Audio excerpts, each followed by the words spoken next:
Good afternoon, Dilip.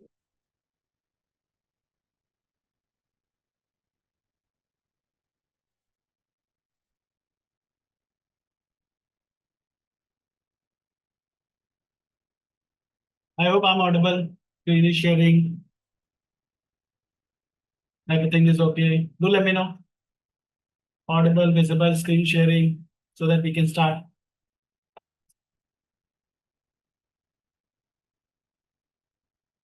Okay, thank you for confirming the name.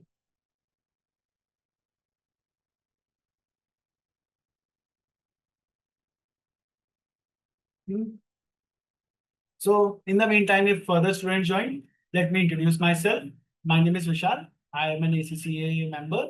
I have overall 10 years of experience. And for the last 6, 7 years, I've been working in financial reporting. And for the last 2 years, I have been teaching in VGLD. And I will be your basically teacher for the audit and assurance subject for next 2.5 months. Hopefully, we will be able to complete the syllabus in 2.5 months at max.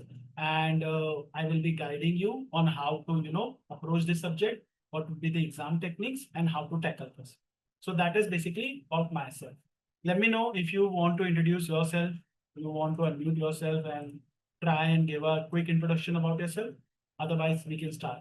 You can also write your introduction in your basically in the chat so that others also know about it.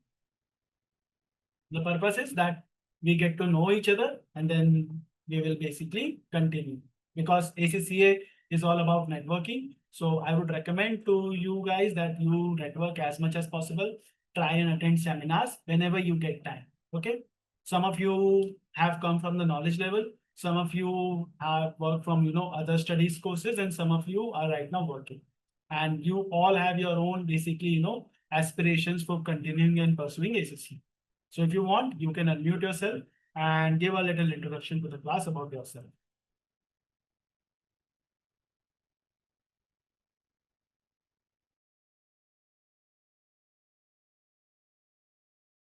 Anybody who would like to introduce themselves in front of the class? It's fine, no forceful.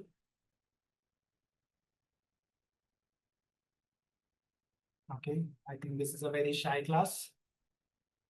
It's fine, it's okay. I would just recommend to interact with each other so that you guys get to communicate with each other. Okay, so Dilip, you are currently in Pune. Very good. And you are basically in a job in MNC. Nice. And what is your education, Dilip? Like this ACCA is only your basic career. Have you done any graduation, any prior basically CA experience? Good, just to let you know, I was a CA finalist. Pursuing MBA. Nice.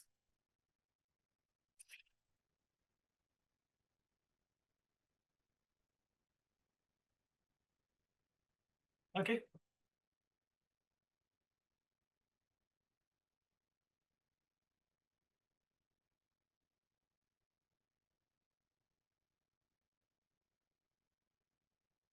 Okay, I think this is a very shy class.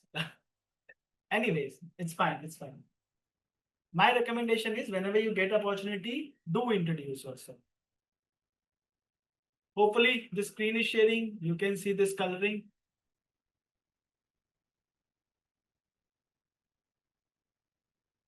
right? This is visible to everyone. Please confirm yes or no, so at least we can start. Only one student is replying. Thank you, Samisha. Okay. So audit and assurance subject. Sydney has given her introduction. Just a second. Uh, you have completed BCom honors graduation from Dayal Singh College. Okay, it's a good college. Nice. Pallavi, Chhattisgarh, working in Mumbai MNC. Okay, you are a CMA. Very good, Pallavi. So let me tell you, Pallavi, your prior experience of CMA will help you. You must have read auditing, taxation, accounting, financial reporting, costing. So this will be helpful here. And it will be, you'll find many similarity. Nice.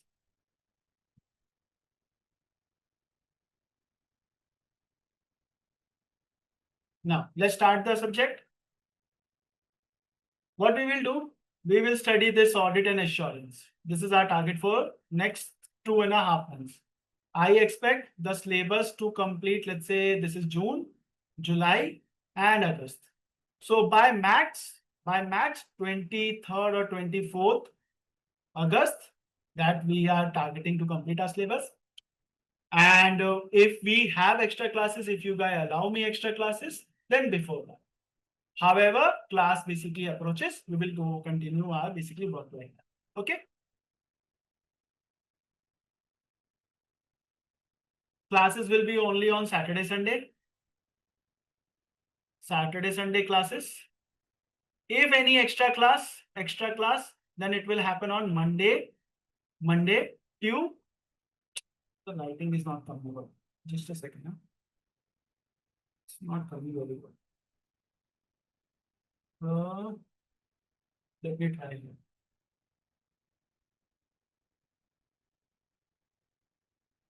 Pen is not working.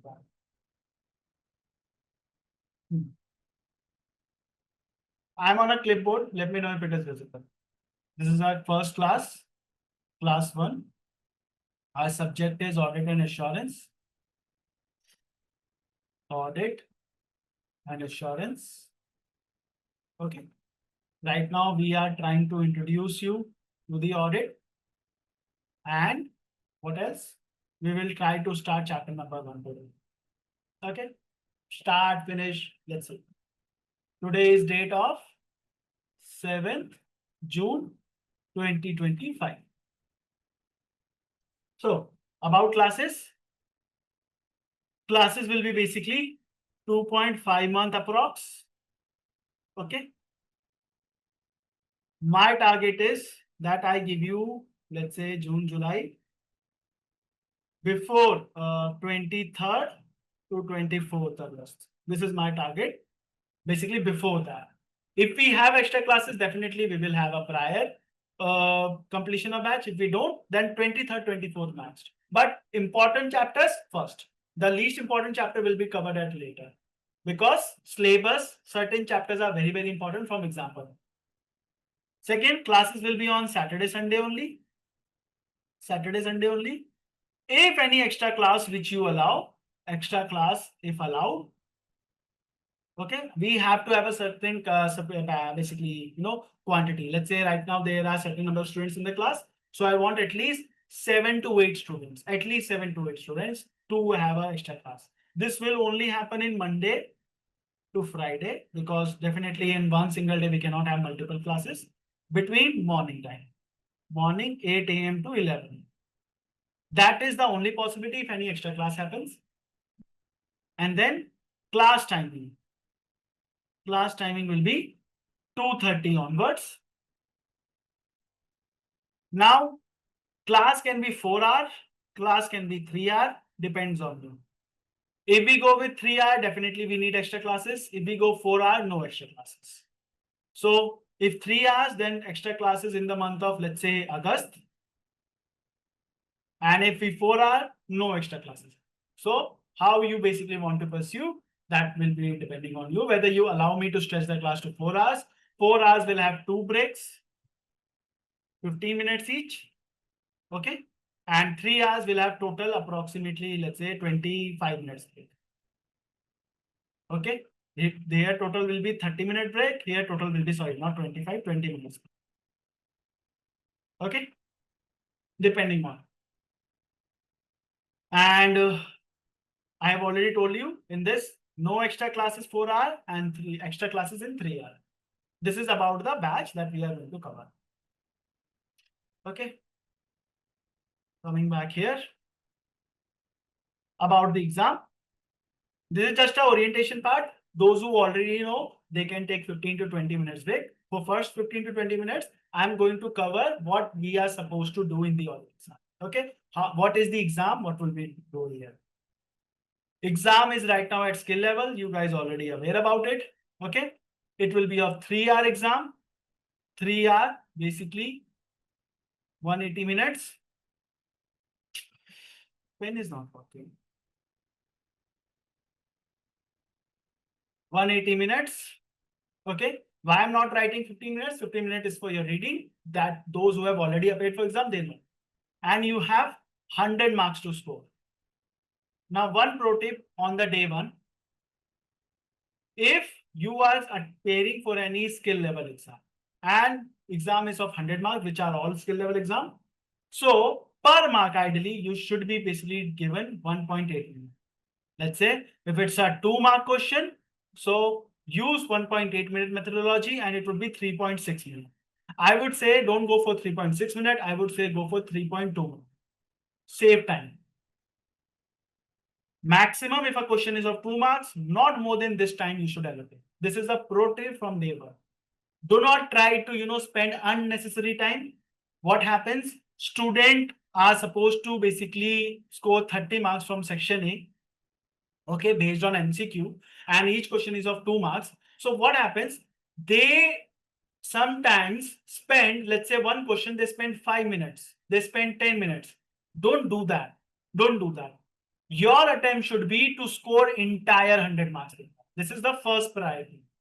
Make this note, make this a mind note in your mind, basically in yourself, or you keep a note of it outside that you are supposed to appear for the entire 100 marks. If you don't, passing rate will automatically fall. If you basically basically attempt 90 paper marks, you are supposed to score 50%. Passing marks is 50.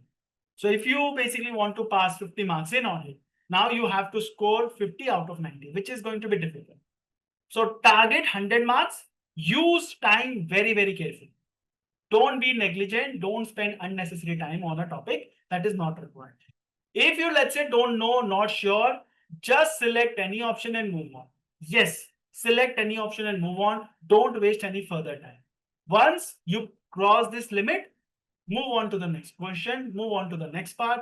It's much better to spend time on something that you know than something that you don't know. Okay, select anyone, guesswork, and move. So that at least your 100 marks basically should be attended. This is the first criteria. Second, I have already told you this is a 3-hour exam, and I hope you already know this is a computer-based exam. Computer-based exam could be based on center or of basically home-based. Those who basically have already appeared, they know that center is much better. It's just that center has a problem of keyboard. Many students report keyboard issues.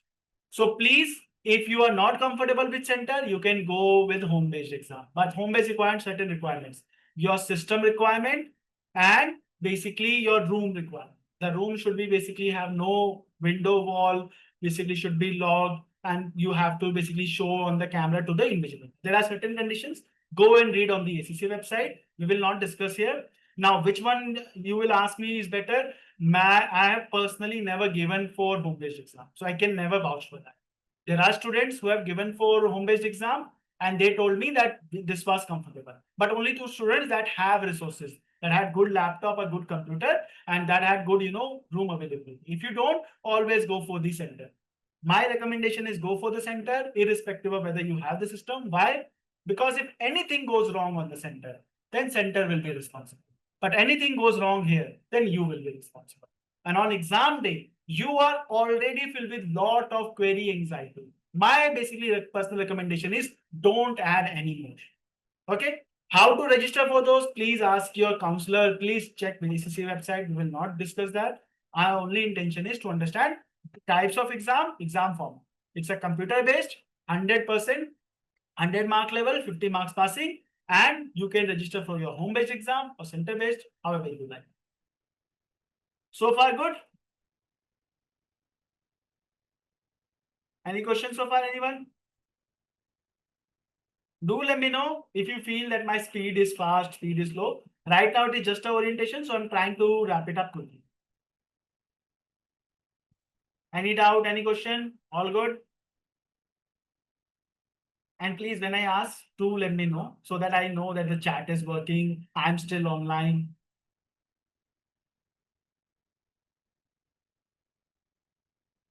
Are we good? Aryan, Bhavya, Dilip, Pareen, Pavitra, Tanu, Khushi, AJ, Kripa, Neha, Pallavi, Samiksha, Siddhi. Thank you. Thank you. Okay, so this is about it. Now let's discuss the exam pattern. Exam pattern. Exam basically has two sections. Section A, section B. Section A is objective based. If you have come from knowledge level, you might be familiar. Objective basically MCQ, multi-responsive question. Okay, match the following like this. And this is of 30 marks. Yes, it is the only paper at skill level that is 30 marks for MCQ, because FR, FM, taxation, performance management, all those paper are 60 marks. Okay, all those paper have a objective based question 60 marks. Here it is 30. And section B, basically it has a subjective writing. Okay, and this is of 70 marks. Now, just to let you know, audit assurance pass level is lowest in skill level. Audit assurance pass level is lowest in the skill level. Why is it too tough? Answer is no. Answer is because students are habitual attempting 60 marks now. 60 marks objective type questions in their FR, FM, tax, or in their basically PM. They have no habit of writing. Vishal, but what about 40 marks? Well, student hardly attempt or very poorly attempt. I have seen FR, FM, PM, taxation answers, and students are very, very poor in answering such 40 marks. So think about a subject that has a 70 marks for subjective writing. So results are supposed to fall. Now people blame audit is tough. Audit is not at all tough. Your writing is weaker. No, Vishal, but how do I manage that? I'm not very good at English. So do I. I don't have a very good hand on English, but I still manage. No, Vishal, you don't understand. You are already qualified. You must be working. So you must be very familiar. What about me? Understand? When I say writing weakness, I don't mean a fancy English. Okay? It's not fancy English. Please understand that. Please get this thing in your mind. It's about conceptual writing, which we will learn. Students are very, very bad at conceptual writing. They memorize concept. They don't understand. They understand. They are still not able to write because they don't practice. They don't practice. And in audit, if you think you can pass exam without practicing question, best of luck to you. My hats off to you if you pass audit exam without practicing questions. Practice is must. Your typing speed should be 40 words per minute. Okay, I'm not sure how you will do it. Please, on day one, start typing on computer. Start typing on keyboard. It is very, very, very, very important because 40 words per minute, otherwise you will not attempt the exam. I know students, my own students, who were good with concepts, but they were not able to handle computer. Now, what do I do in that case? That is why day one, please improve your speed of typing. First thing. Second, we will learn conceptualized writing. Students are not able to frame audit answers. Audit answers are weak. I have checked my own student answer and I was not able to, give them marks because their writing was poor. We will learn how to write in audit. There are tips how to write an audit. I will show you how to write an audit, and it is very, very important you understand it. Otherwise, whether you take this class or not, this will not be helpful if you don't practice question. Okay, understanding audit is one thing. Second, practicing questions of audit is another. I hope this is clear. Exam pattern, section A, 15 questions for 2 marks each. Okay, try to set a target that you score at least 15 to 20 marks here. 15 to 20 marks. Higher the better, but minimum 15 to 20 marks. And then remaining 50% or 60% needs to be scored here. Like 35 marks or only basically let's say 30 marks. How much score you in section A is how much you will score in the section B. And I know many of you will not be able to score in section B, irrespective of me telling you how to write, because you will not practice, even after I am emphasizing too much. I know students, I know their habits, and I know what to do. But finger crossed, keeping a good faith, I hope you give yourself full effort. Okay? This is the pattern of exam. Let me know any question here. Any question? One more thing about section B, which I forgot to write here. There will be one question of 30 marks and two question of 20 marks. Okay? All will be case study based question. Case study based question. Okay? Now, what is the expectation? Let me clarify this. Once you are at knowledge level, you are considered a fresher. A fresher. That is currently understanding how to print, printing, that is understanding how to run MS Office. Okay, that is understanding how to work in Office. That is a fresher that is just introduced to the Office. 90, student have scored 90. Don't worry about it. If student is good, they are able to score 90. Skill level. Oh, one thing I forgot to add. What I mean by knowledge level, that your theoretical knowledge is strong.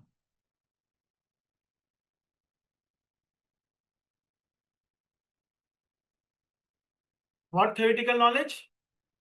You know about entity system, controls, okay? Sales system, purchase system, payroll system, non-current asset purchase. Okay, you know, basically, you know difference between internal checks, internal audit. Okay, you know about audit, basically governance body of an entity. You know purchase order, sale order. You know, let's say GRN, GDN. Okay, you know, let's say invoices, debit and debit note, credit note. You know all this topic. How many of you actually know this? This is what is expected at your knowledge level. Now, and in addition, you know financial accounting. Financial accounting. What is financial accounting? What I am writing now is important. Financial accounting. You know IAS 16, PPE. You know IAS 2, inventory. IAS 38. You know IAS 36, impairment. You know IAS what? Cash and bank reconciliation. Here I can quote IFRS 9, but I'll not. Okay. You know aging, receivable. Again IFRS 9, but I'll not quote it. You know IAS 37, provision. And what else? Provision, IFRS. You know IAS 1, which is about to change. I hope you already know this. SOFP, SPL, cash flow statement, statement of changes in equity, and notes. You have a good understanding of that. This is what you learn from your knowledge level. What I have just told you now is the bare minimum to understand all. These are bare minimum to understand all. Otherwise, Doing audit will be difficult. Now, if you are at skill level, I hope you have already qualified your knowledge level, or you got exemption in knowledge level, or you have already done these things in your prior studies. But will that happen? Answer is no. I know students very well. Many of you have either forgotten, many of you have skipped these chapters, or many of you have taken exemption and never bothered to study in your graduations. So we have to cover them. Now, will we be able to cover in depth like in knowledge level? Obviously, no. Will we be able to cover all these IFRSs? Obviously, no. What I will do, I will use them as much is relevant for my class. That's it. I will tell you about the systems at max. I will tell you about, okay, basics of these IFRSs, difference between IFRS, IAS. I hope you already know what is GAAP. I hope you already know what is IASP. I hope you already know. If not, please go today, revise financial accounting. The chapters that I have mentioned, there are specific chapter. You are at skill level, hardly 5 to 6 hours will take to revise it. Revise. Don't memorize, revise. All these things should be clear. Otherwise, studying audit will be, a very, very difficult thing to do. Just to keep it simple. I will not spend time in my audit subject doing accounting. Okay, that I can expect from you guys. For system understanding, definitely we will cover that. Sales system, purchase system, payroll, non-current asset, internal audit, governance body, that we will spend time. Purchase order, sale order, GM, that we will spend time. Accounting, sorry to disappoint you, this is not an accounting, financial reporting or financial accounting class per se. This is an audit class. So we will study whatever is relevant. I hope this expectation is reasonable and clear. Any question here? This is something that you are supposed to bring from your knowledge level. If not, don't worry. We will cover this section at least. For financial accounting, financial reporting, I am dependent on you guys. Okay?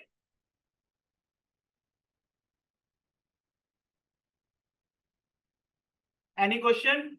Any remark? Anything?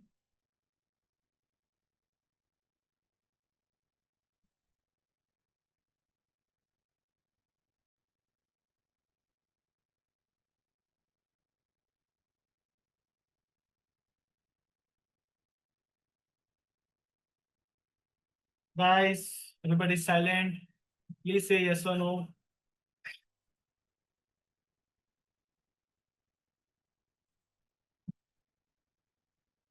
Hello. Yes. No question. Thank you. Thank you. Thank you. Okay. So please, today itself, go and revise. Inventory chapter. Basically, what is cost, NRV, how cost is created.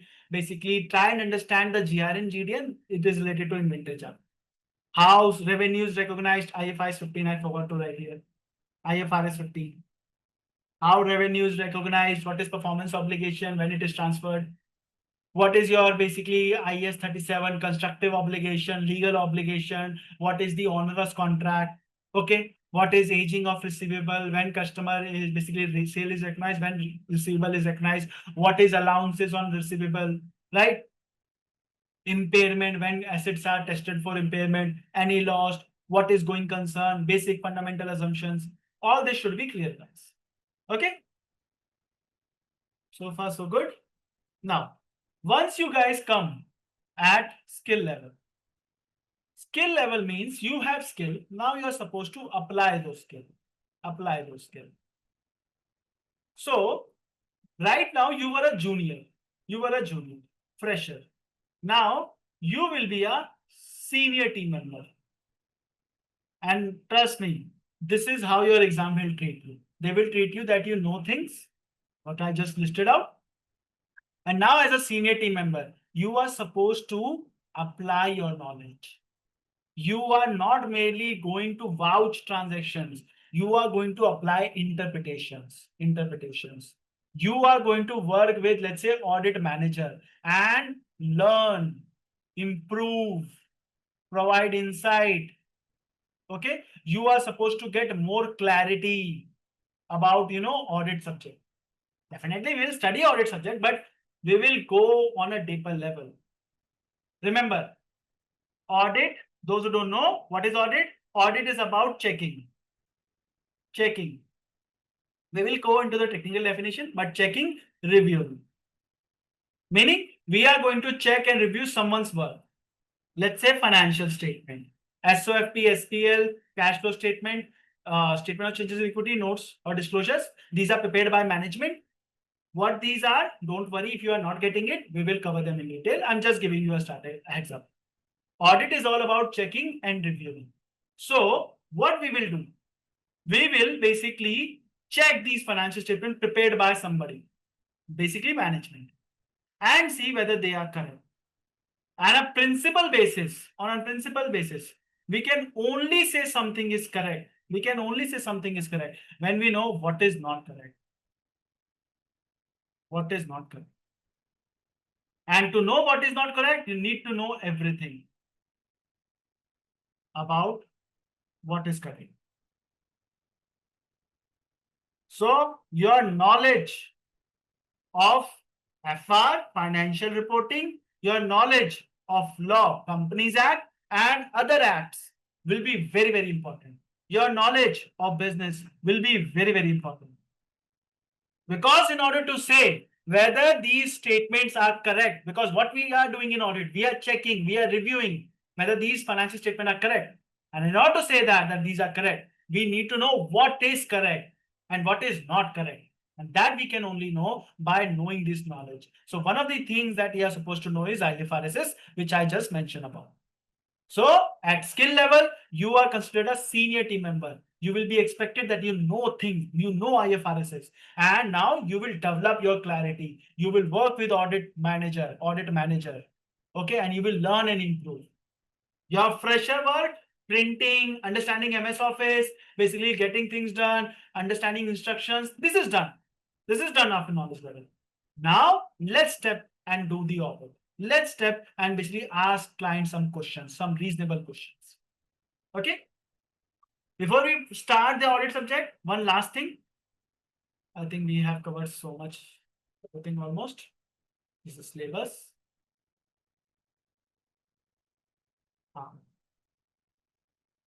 Let's go to ACCA Study Hub and understand this. ACCA Study Hub and understand what we are supposed to do. Useful tools. This is written already here, no? These are very, very useful tools. First of all, your book. You will be given a book which you will buy, either BPP or Kaplan. Student find Kaplan student friendly because language is easy, BPP technical. Because you're covering class, so BPP should not be problem.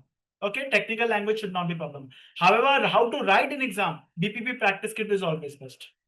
BPP practice kit is always best because of the exam questions that they provide. Okay, whether you want to go with this, that is up to you. Okay, in the class, I will cover BPP only. Now, Kaplan has, let's say, 13 to 14 chapters. In BPP, there are 20 chapters. So please don't ask this. I don't expect this query from you. Why there are 13, 14 chapters? Why there are 20 chapters here? Very simple. They have merged some chapters, some concepts together. They have basically distributed some concepts differently. So please, I hope this is a very, very basic query. Which book you should go? Up to you. There is a workbook where we will cover the syllabus, and there is a practice kit. And in your skill level, I hope you already understand this. Practice kit is your Bible. Practice kit is your Bible, your holy book, whatever you want to call it. Any exam you want to appear for skill level, please just drink your practice kit. This is what the level of preparation you are supposed to do. You do all the concept, nothing will matter in exam. Not even a bit. Your chances of passing is hardly 10%. But the moment you start focusing on practice kit, at least 2 to 3 times, then your chances of passing is very, very high. I hope I make myself very, very clear. Now, let's understand these 3 things, one of which we will start with this one. CBE practice Bible.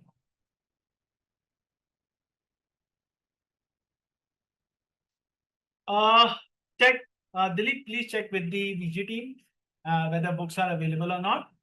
I will basically try cover in the class, but your book should be available with. Okay. Let's see, by next week, class book should be available. So I'll try to keep topics light. Okay.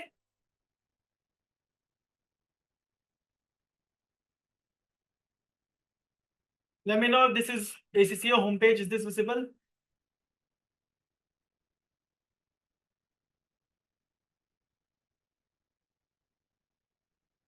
This is the ACCA homepage. Is this visible? I'm at ACCA homepage.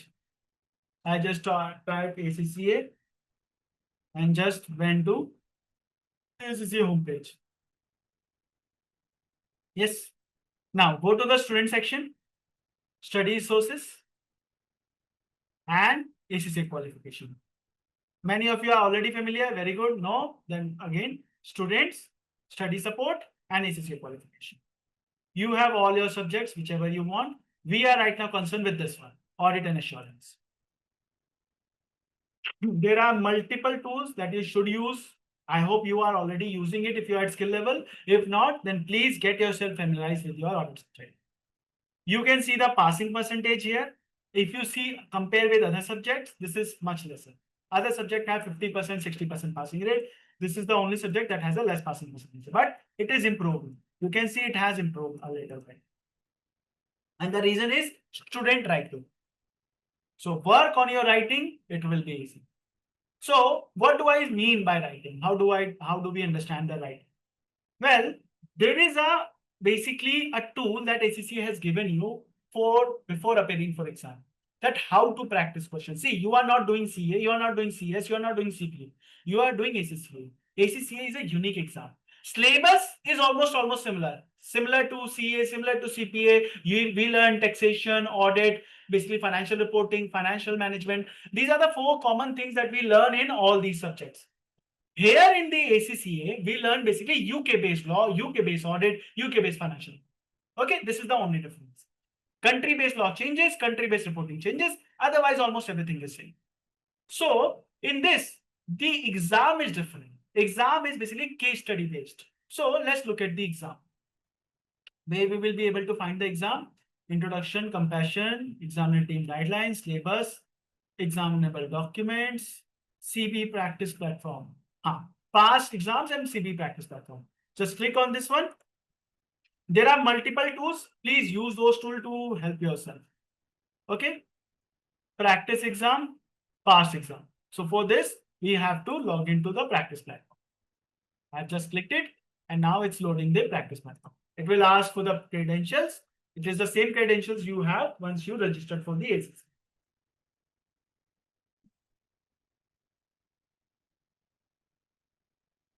Now, this is the platform that will open. You are supposed to find your subject here. This is our subject. Okay.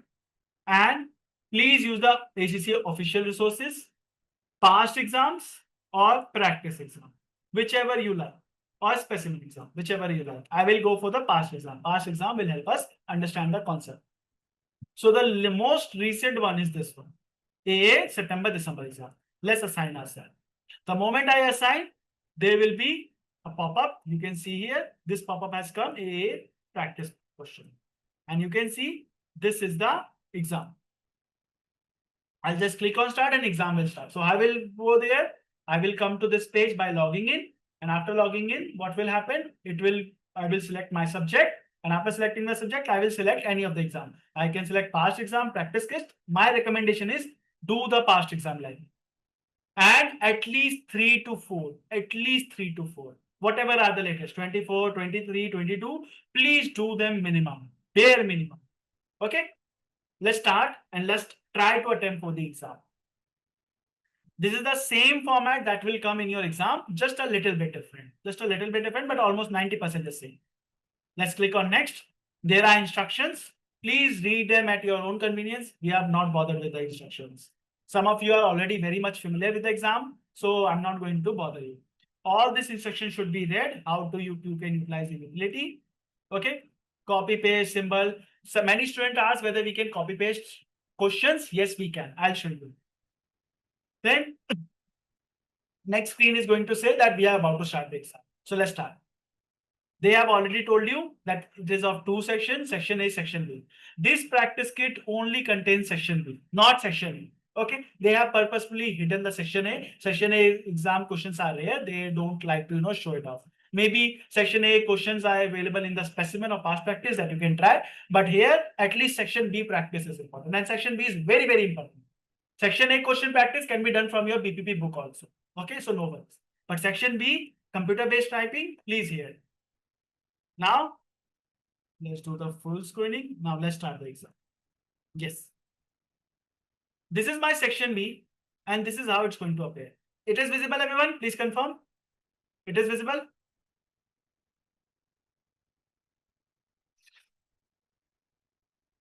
Please say yes. Samiksha, Pavitra, Naya, thank you for confirming. Okay. So you can see you have been given a 30 marks question. This basically question is of 30 marks. Let's first of all scroll down. There is a case study. Then first question is of 5 marks. Then this is the same case study. Then second question is of 6 marks. Then third case study, basically same case study. And then third question is 10 marks. 10, 6, 5. How much? 21. Now, next one, 5 marks. So this is 26. So next question would be 4 marks. So this entire case study gives you 5 questions for 30 marks. These marks can vary. These marks can vary. Okay. Let's say, let me navigate. First question. Again, 5 marks. These marks can vary. Question can range. Oh, I'm already. Question marking. Question marking. Okay. Basically, 30 marks question can range from 12 mark, 16 mark, 8 mark, 5 mark, 10 mark, 4 mark. Any range, even 3 marks question. Depending on the question, we will respond. Okay. All this needs to be typed into this word file. Okay. How you will write your answer? You will just start writing your answer like this. They have already given you a table and you will start writing like this. Again, I told you your typing speed should be okay. Let's say what question is asking. Using the below table below, describe 5 component of entities system of control. Basically, what we are supposed to do, we are supposed to read this case study. Let's say this is we are the auditor and we are going to do the audit of grants and board. And we have been told about sales system, purchase system, payroll system. Like I told you now, knowledge of these systems is important. So sales system, purchase system, and payroll system, how these things happen. And now we are supposed to tell them, okay, what about control environment of grandson? What about the risk assessment process of the grandson? What is the monitoring system? What is the internal communication system and control? We will talk about them for 5 marks. So how much to write here? Basically 1 to 2 points for each, 1 to 2 points for each, at least 5 points minimum, and then you will be able to score 5 marks. But if you get more idea, then you can write 1 to 2 points. Okay, next. Next, basically, question is asking in respect of sales system. So out of this case study, they are asking for sales system, not for purchase, not for payroll, only sales system.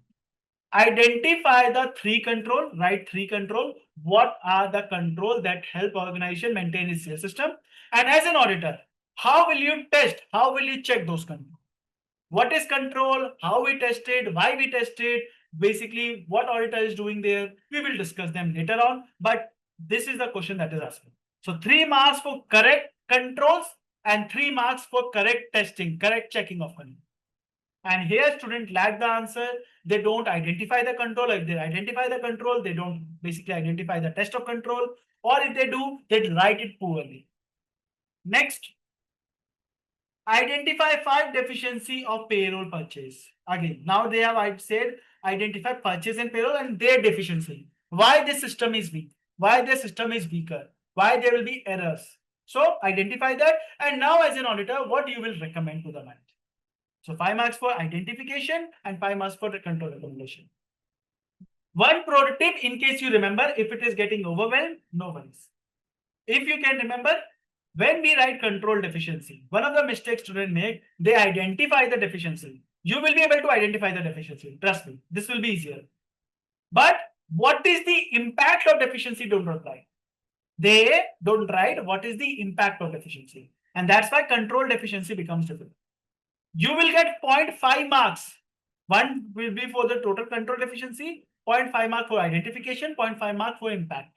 So if you miss any point, you will get only 0.5. And then student write in the exam and they think that why did I not get these marks? Because you either have written identified the deficiency but did not written the basically impact, or you only written the impact and not the deficiency. And control recommendation, how you can overcome. One good mark for the entire group.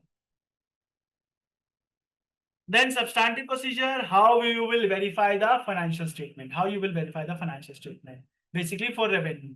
So based on the sales system, based on the control testing, how will you identify the revenue? And then lastly, lastly, corporate governance. Again, corporate governance, I told you what is corporate governance. For substantive procedure, you are supposed to know IFRS. IFRS 15 revenue. So now with this question will be done and we will move to the next question. This is our next question. This is a different organization and it is basically 20 marks.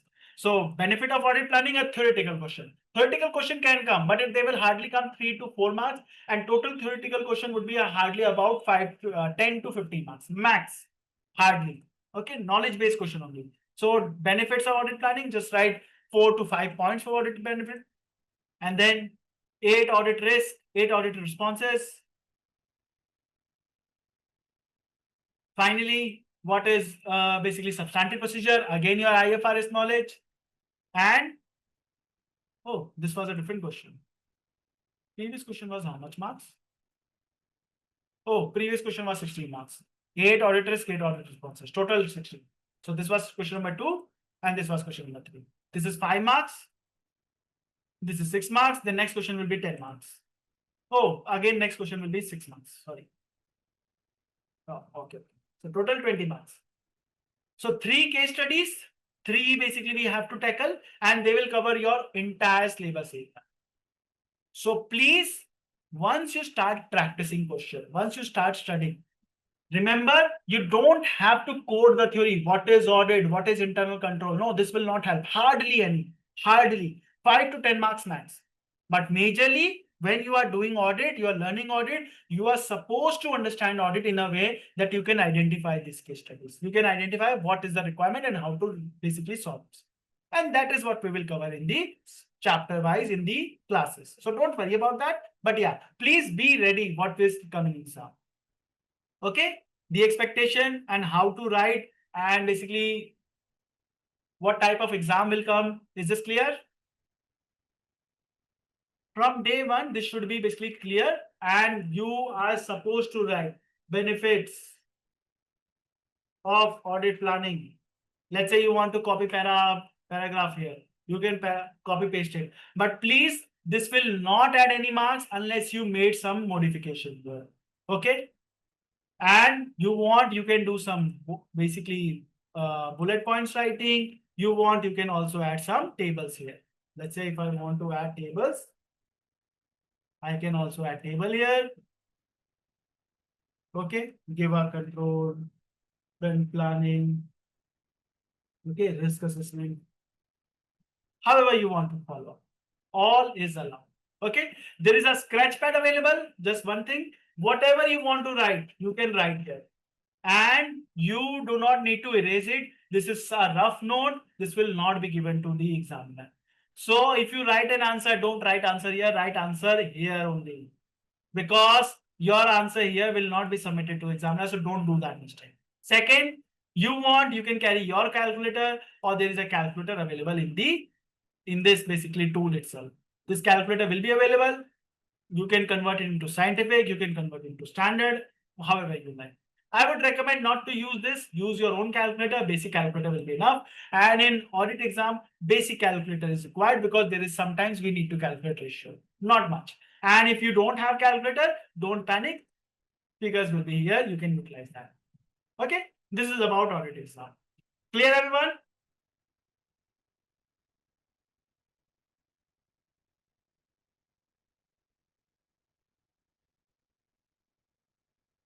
Okay. Let's go to the last question. And after the last question, If let's say you want to finish the exam, you have attempted, you finish the exam, yes, yes. After finishing the exam, what you will do? Exit. Now you can see my audit exam has attended. Don't again start. Go to the marks, review your work. Basically, this is audit exam. This is what you have done. Do self-marking. What you will do in the self-marking? Select it. It's getting loaded in a moment.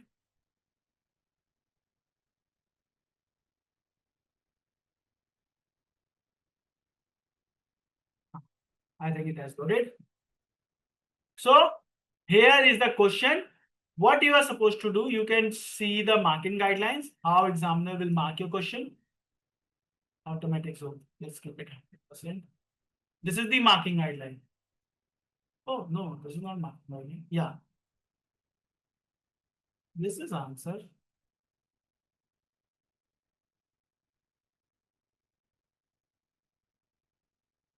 Okay, okay, okay. Marking guideline will be here below. Yeah, there is marking guideline. How marks are given? This is very, very below. Just click here, marking guideline or sample answer. You will get this PDF. You want, you can also save this by printing it. By printing this PDF if you want. Okay. So marks and answer will be available to you, how marks will be given, and then you can identify, okay, which point you identified, which point you missed. Okay. So they have given the entire marking, which area will get marks. So that you get a clarity, okay, what will give you marks and not something that, okay, you write paragraphs and think, okay, why did I not get the marks? Because you missed to point out these marks. Okay. Then after reviewing, you can select the question you have done. You can give yourself basically your marks. And after that, you can complete it and basically recognize that this was marked. Okay. Click here. Yes, I've done the marking successful. And now this paper will be done with your mark. And you can see your performance here if you want, that what is basically the exam that you have done and what is your average score. The marking will be set because you are the one who's checking. So that was all about the orientation of audit exam, that you are supposed to use this practice platform. One more last thing. If we come back here, there is a ACCA study hub tool that you already know, virtual book given by ACCA and some technical articles. Technical article are some additional tools that you can refer for study. But my recommendation is, first of all, cover your syllabus. If you want, you can study any technical article, any topic you not clear, let's say not clear about the auditors, any about audit responses. You can come and read any of the technical articles. In order to promote this article, what ACC do, sometimes they bring the question out of this article. So if any article contains any question, please do attempt that question before appearing for exam. If any article contains any question, do attempt that, because ACCA promotes articles reading, and that's why they will give some exam questions from here. Okay. That's it for the audit orientation. Any question, let me know. Otherwise, we are done. Examiner report, I have already told you, you don't need fancy English. Fancy English is not required. Write as much as you want, as much as you can. Okay. And don't focus on writing everything. Focus on relevant one. And last thing, student lack marks because of conceptual clarity issue or not able to write their answer properly. Not because they are writing paragraphs. They are not writing one line. Okay. So that is all about the exam. Syllabus we will cover throughout. So don't need to cover syllabus right now. We will cover the audit exam basically after this. So I hope you got the overall idea. Any question, any doubt, do let me know. Then we'll take a break. And after the break, we'll basically start our audit subject.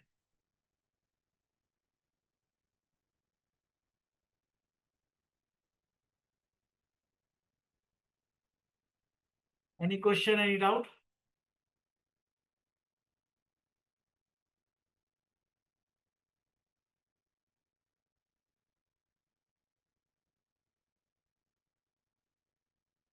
Siddhi, I will try. Let's see, because audit is a big syllabus. So I will try to conduct some of the questions during the class wherever you can. Our priority will be to complete the syllabus. My recommendation to student is whenever I complete a chapter, go and practice questions and in next class ask me doubt. Okay. So that we can, understand the basics where you are lacking. Question practice will help improve your, basically help improve clarity on your concepts. Just reading them will not be enough. Practice question, case study based questions, and then your concept will be clear. Okay, Siddhi?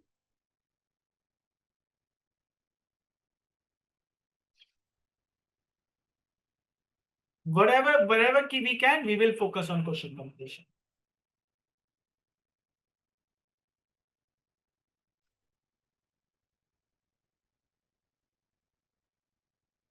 So I think we can take a 10 minutes break, and after the break, we'll start our. One thing I forgot. One thing I forgot before going to break. So question student definitely ask me this question. Okay, what is about the new syllabus? What will be covered? Whether I can use previous book or not. So don't need to worry. Don't need to even ask me. Just go to AA section. Okay, just go for AA section and select the syllabus area. In this syllabus area, you will see the syllabus that is applicable to you. Right now, many of you will be studying for September exam because June exams are done. Yes, yes. Select this exam level. It contains the syllabus. Now it is a very, very book detail. We don't need to go. This is the entire syllabus. You don't need to go here. What you need to go is basically find this section. This section.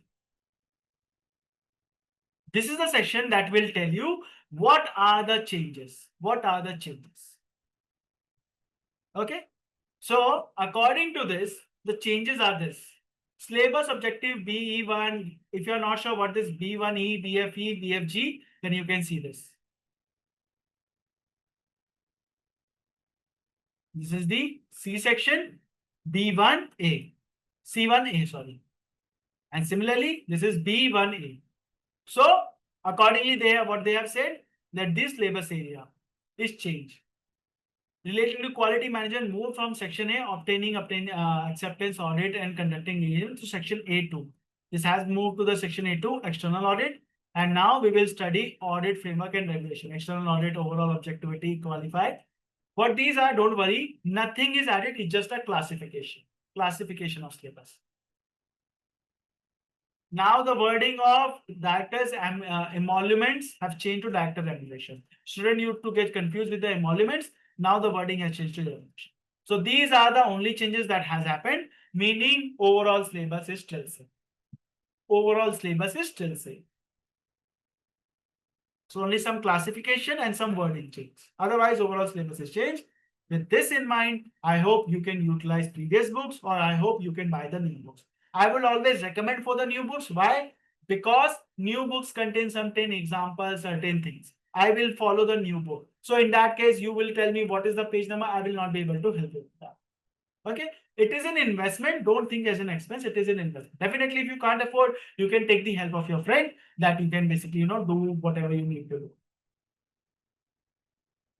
Okay. So next time you get any doubt about any subject, go to just to the student section and go to the subject. Okay. Go to the subject and after going to the subject, go to the syllabus. Here you will find basically whether you need to, you need to basically buy new book, old classes are book or new classes are book. Clear? Everyone? Clear? Let's take a break. 10 minutes. 10 to 15 minutes. I hope it's okay. And then we'll be back. We'll resume our syllabus study now.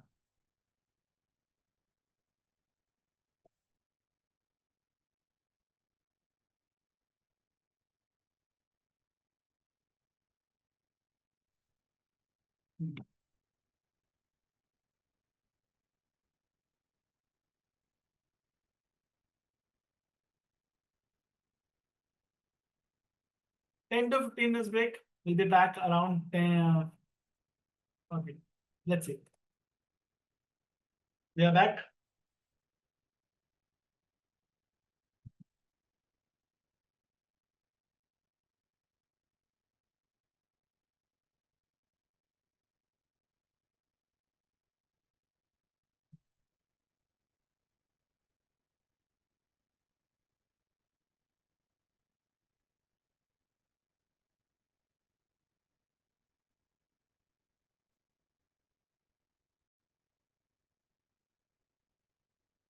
We may try login.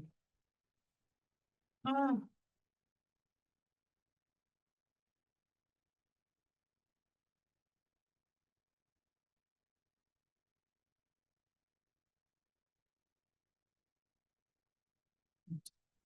how we are on internet.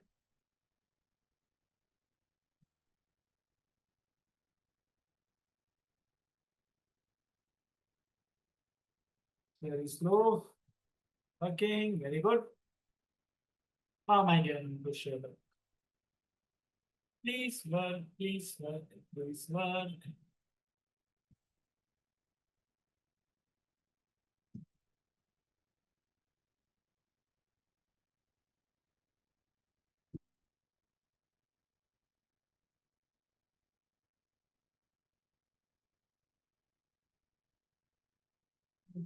It's working now. Let me try share the screen. Let me know if it is visible now.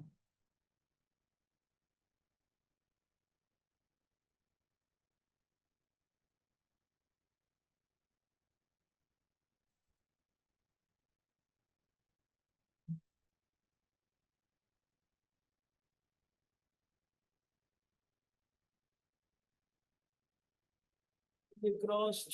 Let's see if it works.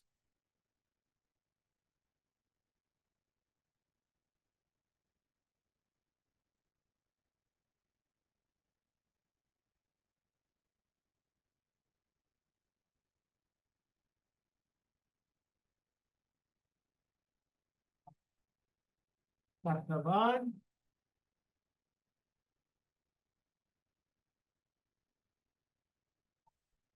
Chapter.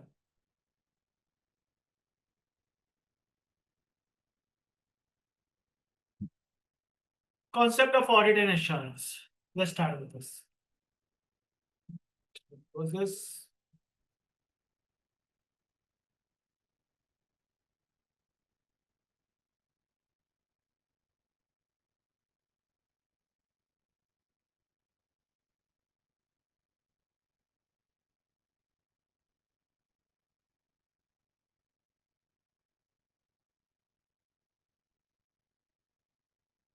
Audit and assurance. So, what we are going to discuss is what is audit and what is an assurance.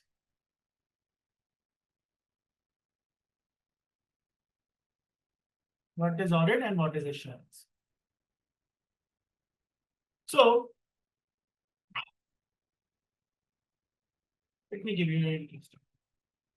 Audit, financial statement, assurance.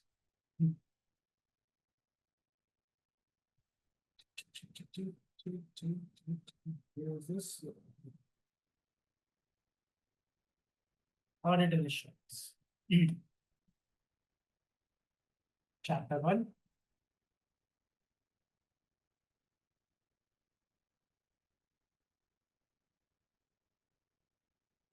Introduction to audit and assurance. See, if we talk about audit is basically an external auditor. External audit. Okay. Checking or reviewing financial statement. What is financial statement? SOFP, SPL, cash flow statement, statement of changes in equity, and notes to accounts. Now, those who don't know what is SOP, statement of financial position, or you might also know this as balance sheet. SPL, PNL. Okay, cash flow statement, cash flow. Okay, and this is equity account. This is notes or disclosures. So, if at any moment you are doing, basically you are checking or reviewing these five components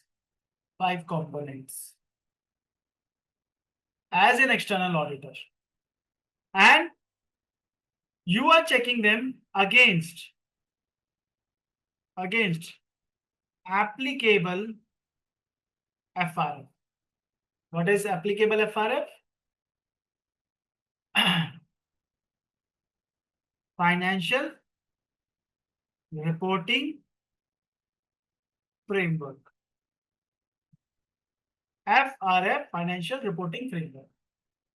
So if you are checking financial statement against a criteria, this applicable FRF is known as criteria. Then, and this financial statement is prepared by management, also known as TCWG, those charged with governance. We will see every definition later on, but I'm just right now giving you an overview. And you report to shareholders, basically the owner of the company. In that case, you are doing an audit. So, what is an audit? 5 components of financial statement: SOFP, SPL, cash flow, SOKI, this is also known as SOKI or SOCE, statement of changes in equity, and notes to account. If you are doing all 5 components and checking them against criteria, these are prepared by management, also known as TCWG, and you report to shareholders, the people who own the company. If you do that, you are doing an audit. All components same. Everything same.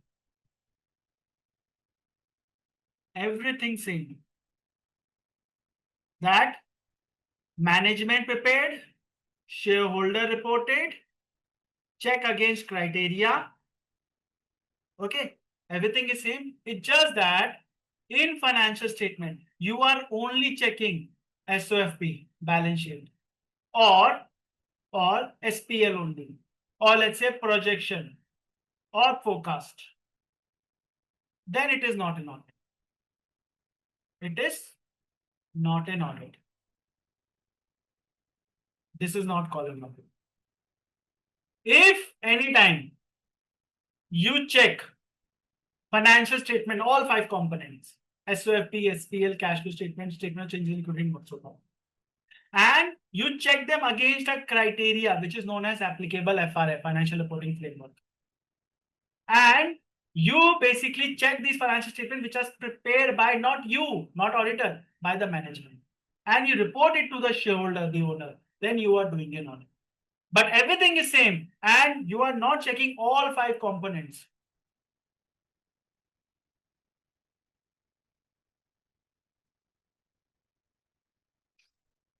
You are not checking all 5 components, not all 5 components. In that case, it is not audit. It is either assurance or non-assurance. In your syllabus, non-assurance is not covered. Non-assurance is not covered. Assurance is covered. Okay. Audit is also in assurance. We will cover that just to let you know. But the moment you don't check 5 components, you are checking other assurances, which we will see. So far, I have just told you that there are financial statement which has 5 components: SOFP, SPL, cash flow statement, statement of changes in equity, and notes to account. I hope you know this, that companies are supposed to publish their financial statement. Companies are run by directors. Shareholder are the owners. This is very, very basic from your knowledge level. This is what I teach at basically business technology at the very first class to the new freshers who are just getting introduced to the business. So I hope you know this basic. So in a company, when we are talking about audit, we have this criteria. First is there is a company which has a limited liability and has a separate legal entity. Have you be clear with this? What is limited liability, separate legal entity? Meaning company cannot be claimed more than its assets. More than asset. So if let's say company has 10 crore assets, so maximum liability that can be claimed against company is 10 crore. Maximum liability. That is limited liability company. That I hope you know. And separate legal entity means that owners are different, which are shareholder, and managers of the company are different, which is basically which are known as directors. Okay, these directors are also known as management. These directors are also known as TCWG. The basically top level management, the strategic management, those charged with governance, whatever you want. Company will only be run by director. Company can only be run by director, not by shareholder. I'm covering very, very basic, but I hope some of you who do not dare to ask this question are clear with this. Company can only be run by the directors. Okay, only directors. If you are a shareholder, okay, shareholder are the basically owners of the company. They invest money. Okay, Companies Act only. Companies Act, because there is a company that is registered, so it is registered in the Companies Act. In UK, we study Companies Act 2006, and as per Companies Act, only director can run the company, not shareholders. If as a shareholder I want to run the company, shareholder need to appoint themselves as director.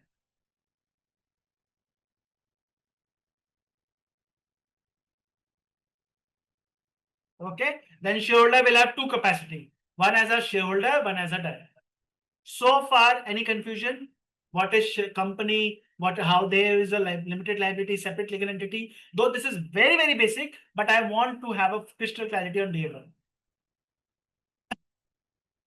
Right? Company can only be run by directors as per Companies Act. Shareholder will only be owner. They will be clear separate legal entity.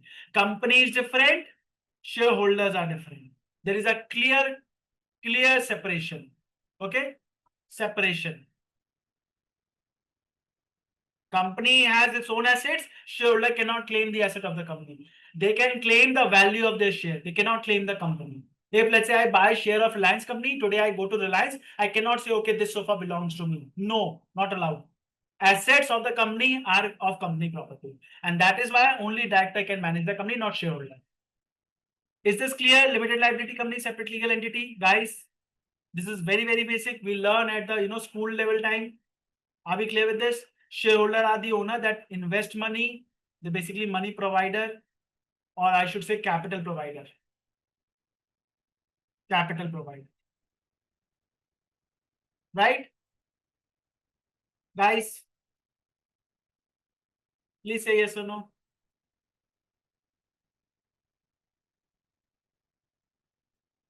Yes. Now.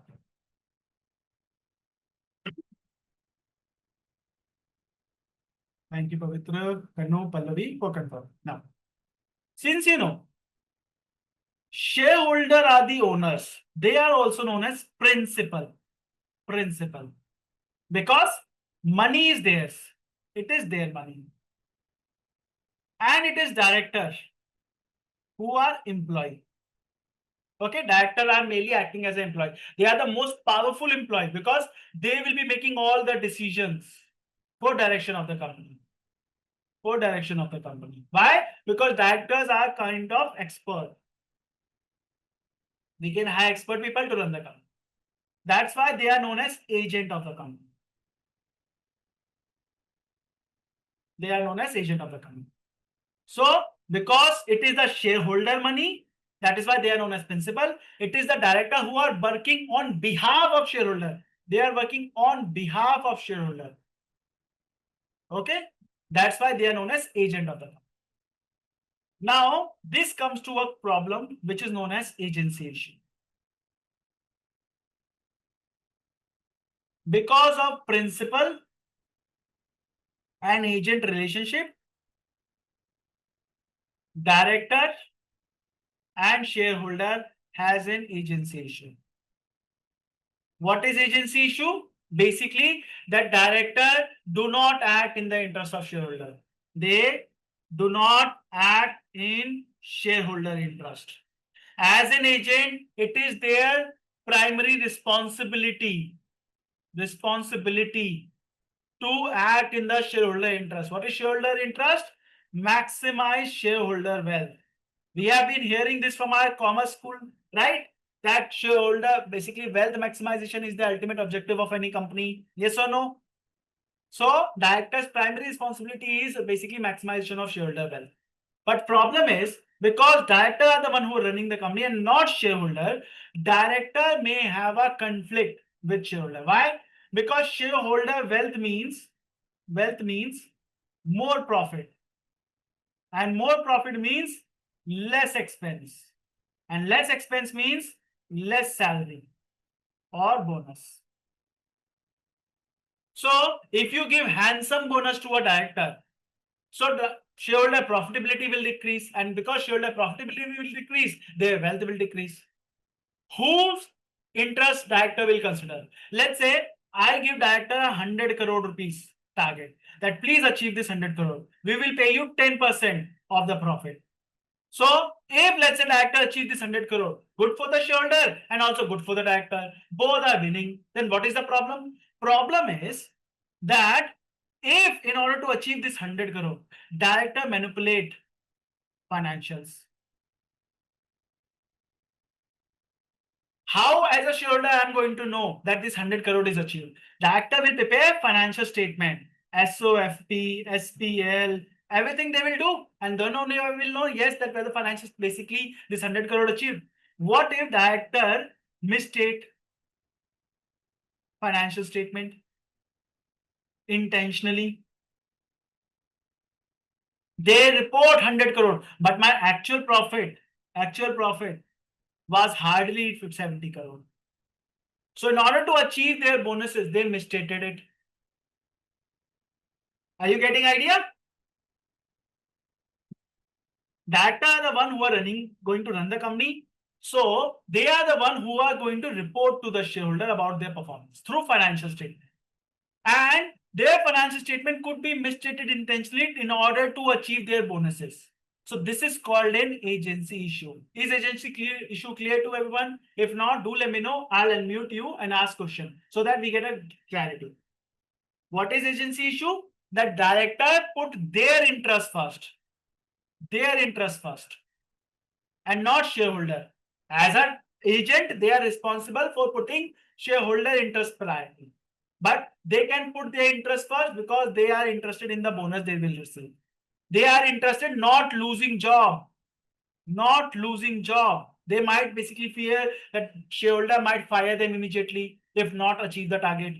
So they can manipulate financial statement. And thus agency issue. So few more points to add. As per Companies Act, directors are supposed to prepare financial statement. Okay, all 5 components and publish them with shareholders and general public. That's why these 5 components is known as general purpose financial statement. Okay. So director, in order to show their stewardshipness, what is stewardshipness? That they have acted in the best interest, of shareholder, in the best interest of principal. In order to show their stewardshipness, in order to show their good faith, that they have acted in the best interest, they will prepare financial statement and publish it to the shareholder. However, because there is an agency issue possibility, director may manipulate financial statement, director may misstate revenue, may misstate assets. Clear? Everyone? Any doubt? Anybody any doubt? Please let me know. I'll confirm.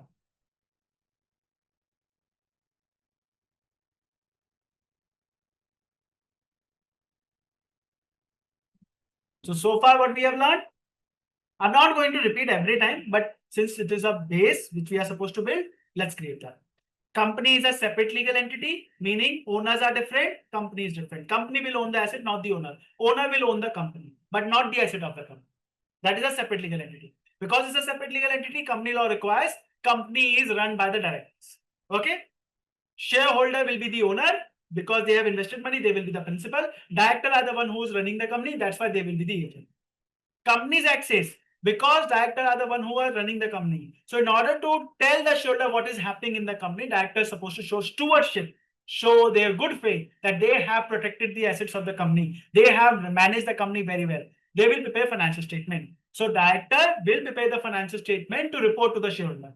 Plus, they will also report to the public in general by filing it with the registrar of the company. So this financial statement of company will be available. Why? Because company has a limited liability. Company has a power that their liability will be limited up to their asset. So anybody dealing with them, let's say my company has a 110 crore asset. So bank may give me 100 crore loan, and which I will not pay later on. So because company has a limited liability, bank can maximum recover 10 crore. So I will get the benefit. That is why, because it's a limited liability power, Companies Act says that companies should prepare financial statement, which will be prepared by the director. Director will show their stewardshipness and also make sure that limited liability is not misused. This is the purpose of financial statement. So director prepared this financial statement to report to the shareholder. However, there can be an agency issue. This agency issue is that director prioritize their interest. Director misstate financial statement. Director hide their performances just so that they don't lose the job. They get their bonuses, which is promised by the shareholder. And thus, basically, we need this financial statement to be checked. So far, good?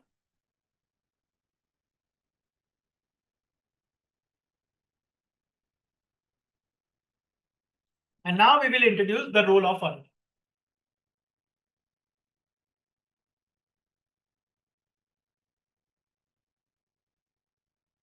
Since shareholders, principal are not involved in day-to-day business, only directors are the one.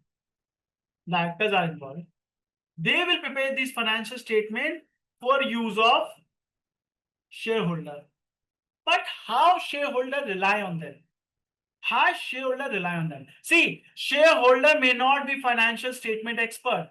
They may not be ACCA like you and me. They may have money, but they may not be, financial expert like you and me. You guys are ACCA. You guys know financial reporting. They may not be aware about financial statement. So how they will basically rely on director? Director can be basically incentivized by the agency issue. They will be incentivized by their bonus. They will be feared by the, let's say the law, fear of losing the job. So how we as a shareholder rely on it? And that is why Companies Act require that there needs to be checking of these financial statements by an external party, third party, who is independent,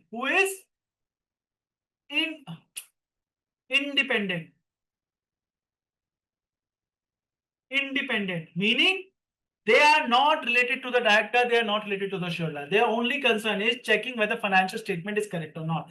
And they will report objectively. Honestly.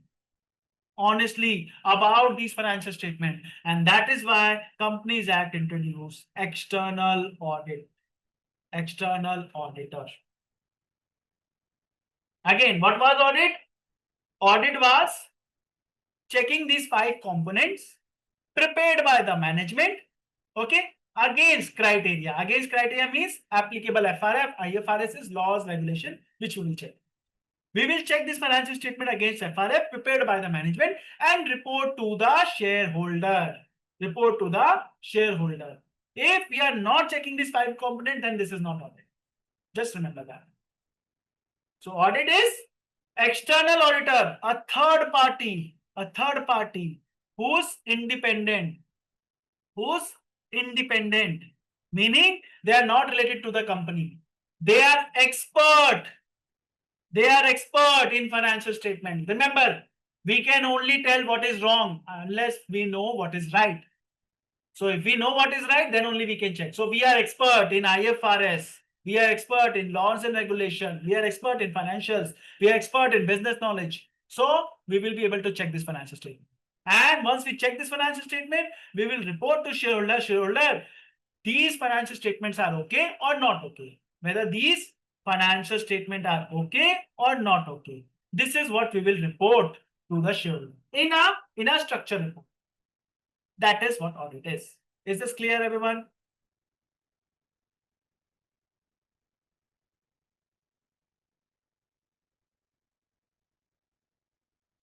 Is this clear?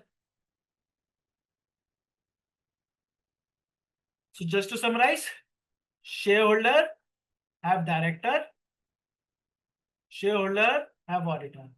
And you know what?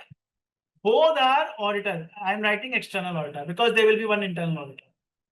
External auditor and director. Both are agent of shareholder. Agent of shareholder. Director prepare financial statement to show their stewardshipness.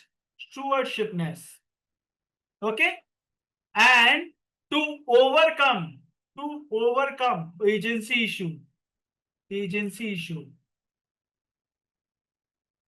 Okay, auditor checks financial statement on behalf of shareholder. These financial statement prepared by management. So auditor checks them and reports to shareholder whether these financial statements are okay for your use or not okay. Okay.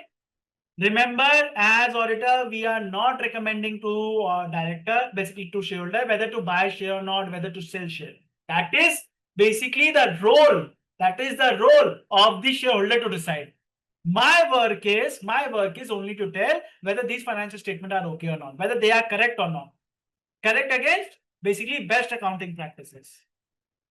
Best accounting practices, which is known as basically standards of accounting, and you know this as IFRS, International Financial Reporting Standard. IFRS accounting standard, best accounting practices. That whether these financial statements as per best accounting practices, yes or no, also known as IFRS, or you know this as FRF, Financial Reporting Framework.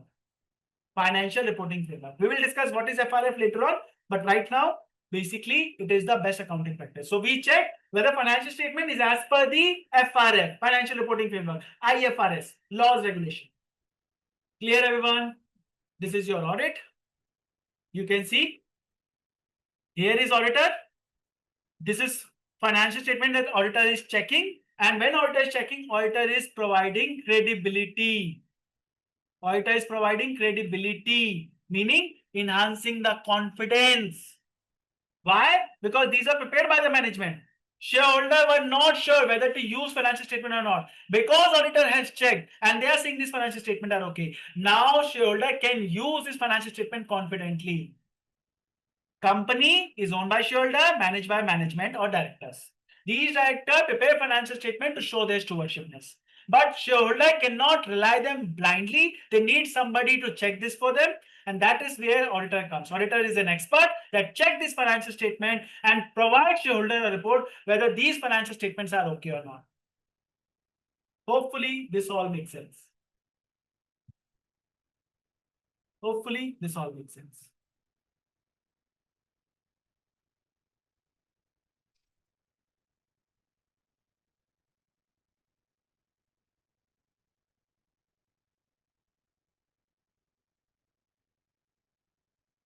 So audit is about improving credibility of financial statement. Enhance credibility of financial statement. Audit is done by a third party. Basically not related, not influenced by management, TCWG. Okay, basically directors, and they provide independent view, or also known as their opinion on financial statement. Okay, they provide a report and report it to the shareholders.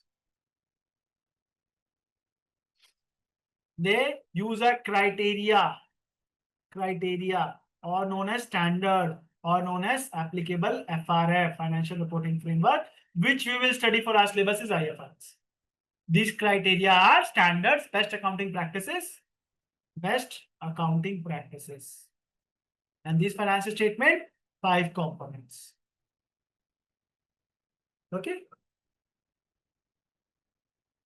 So I hope I spent sufficient time and you have understood the purpose of audit. Let's understand.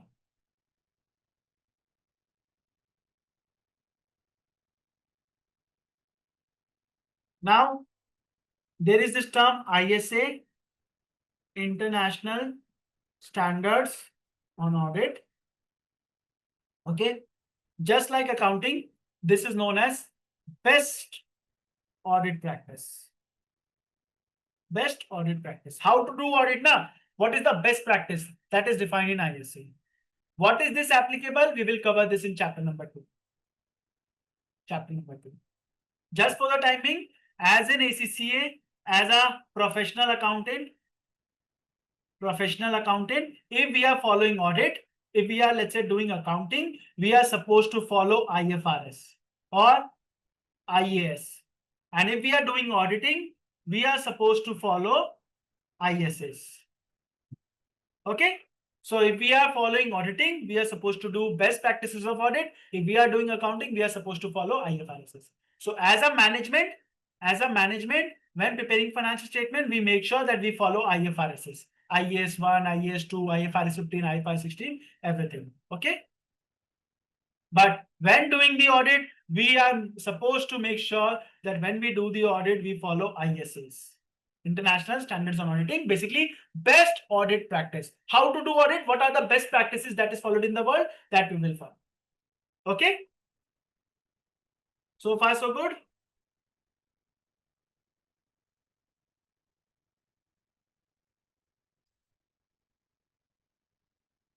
Any question, let me know. In the meantime, read this definition and then we'll cover it.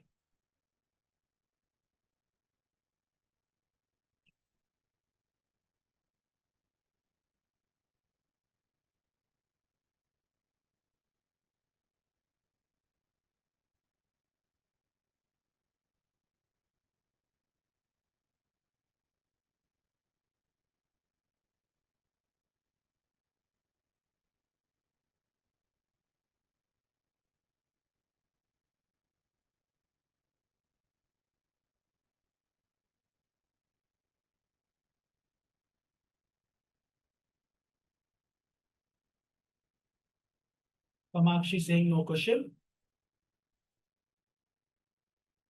Okay. We are good. Now, let's read this. ISA 200. Basically, this numbering is very, very important. There is a ISA 200 series. There is a 300 series. 400 series, 500 series, 600 series, 700 series. And we are supposed to cover all. We are supposed to cover all, especially in your skill level. Like I said, you will be a senior audit member. So you are supposed to know everything. So audit start with the 200 series. ISA 200, 210, 230, 240, 250, 260, 265. Are you supposed to remember the number? No. But your teacher is a geek, your teacher is a nerd. So whenever I will quote, I will show up my knowledge that this is the standard we will follow. Okay. Right now we are following the basically overall objective. How audit is defined whenever you need to see, go to the ISA 200. ISA 200 basically gives the definition of audit and objective of auditor. So audit, what is the audit and what is the objective?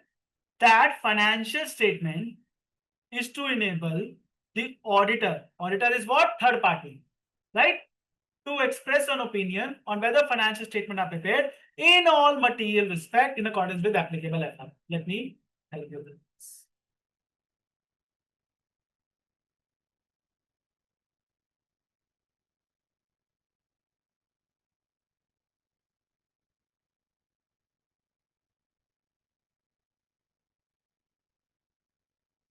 This is it. Don't worry, whatever we have covered, everything was covered in the slide. It is just for your reading if you want. What ISA 200 says that first of all, we want to enhance the confidence of user. What is the intended user? Shareholder. We want to enhance the user confidence that they can use the financial statement. This is one purpose. So what basically audit is trying to do? That financial statement, 5 components, SPL, SPL, SOFP, statement of changes in equity, everything. That auditor is able to provide an opinion, okay, whether financial statement are okay, not okay, financial statement okay, not okay. Okay, that financial statement are prepared by whom? Management. Prepared by management. In all material aspect. Let's cover this material aspect in a moment. In accordance with applicable FRF. FRF or criteria or IFRS. That what I am saying? Financial statement, all 5 components are prepared as per the criteria, as per the FRF, financial reporting framework, or as per the accounting standard, best accounting practices. So, whether financial statement are prepared as per FRF, that is what we check. That is what we provide opinion on. And that gives the shareholder boost in their confidence of using financial statement. That shareholder can use this knowing that auditor has checked this financial statement. And according to them, the financial statement is basically as per the criteria, as per the IFRS. Clear? Read this definition. Let me know any question here. Except for material aspect, you should be able to understand every line. Except for this, you should be able to understand every line. This one. Clear?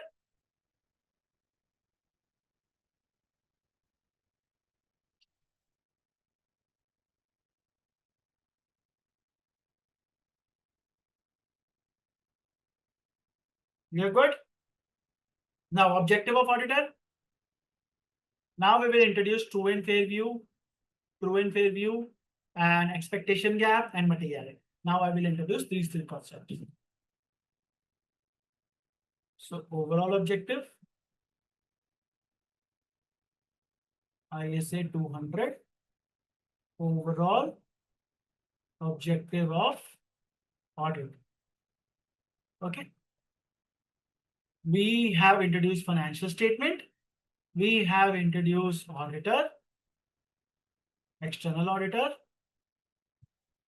We have done basically FRF, financial reporting framework, financial reporting framework.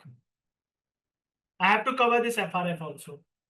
And we are supposed to provide opinion. This is your chapter number 20. Hopefully next class we'll start chapter number 20. And material, true and fair view. What is true and what is fair? And then finally, expectation gap. There are two more concepts: professional skepticism. No, three concepts: professional skepticism,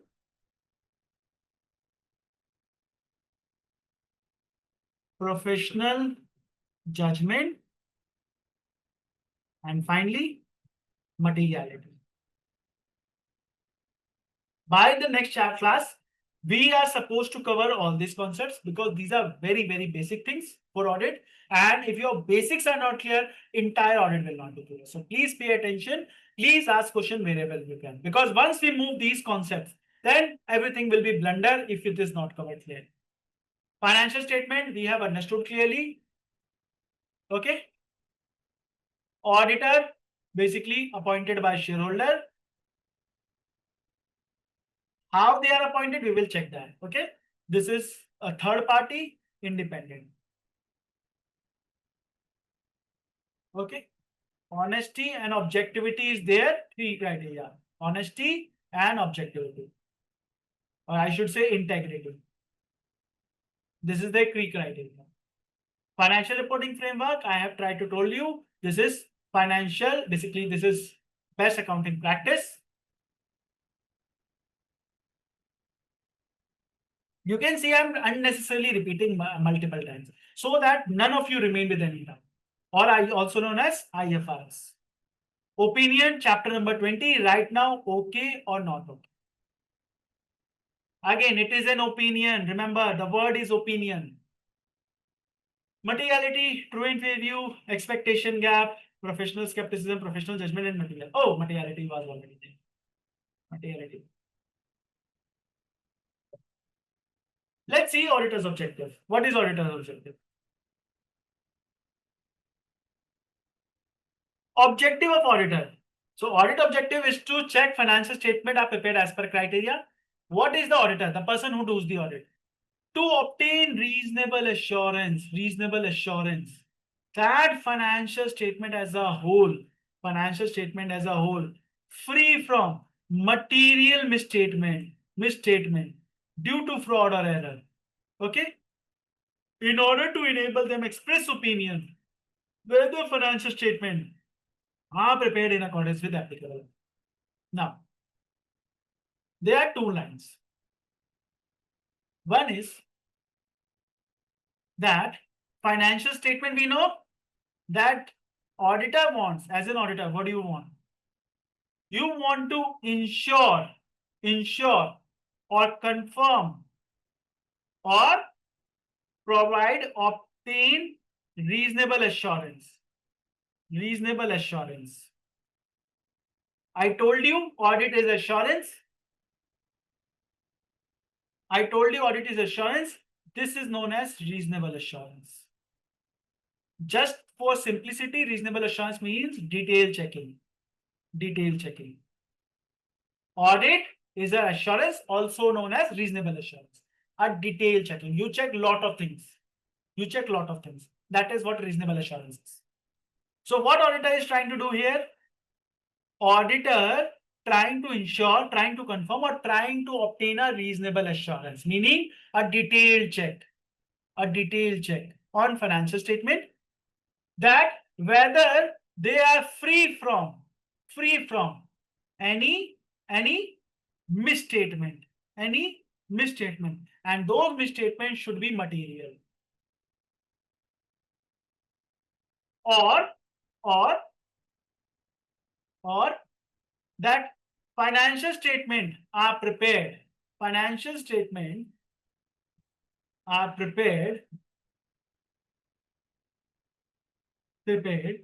in all respect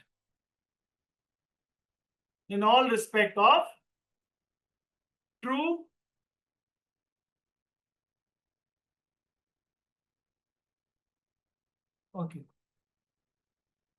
in all material respect of applicable FRF Basically providing true and fair view.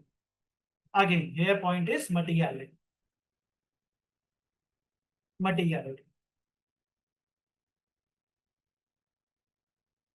So, how auditor will basically, ultimate purpose is that auditor express opinion based on reasonable assurance checking,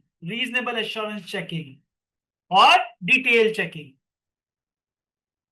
that financial statement are free from material misstatement, or financial statement are prepared materially in respect of FRM. These are the two statements we are supposed to break down. Okay. What is misstatement, guys? Anyone? I hope I'm not too fast. You are able to walk with me what is going on. We are talking about an auditor who is checking financial statement for the shareholder, because these financial statements are prepared by the management. Shareholder are not sure whether they can use this financial statement. So what we are doing, we are checking an auditor who's expert, who was checking them. Okay, this checking is done in detail. That's why it's called reasonable assurance. If auditor checks that, or basically confidence of shareholder improves. So far we are good now. I'm not teaching to myself, it is to everyone. If you want, we can also take a break right now.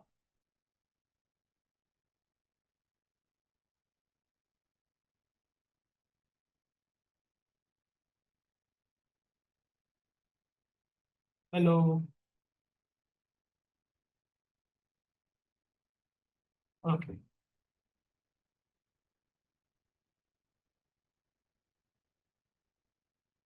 So, what is mistake? Break? Break? Okay. Let's take a, should we keep 3-hour class? Let me know, should we keep 3-hour class today or 4-hour class? We can go anyway.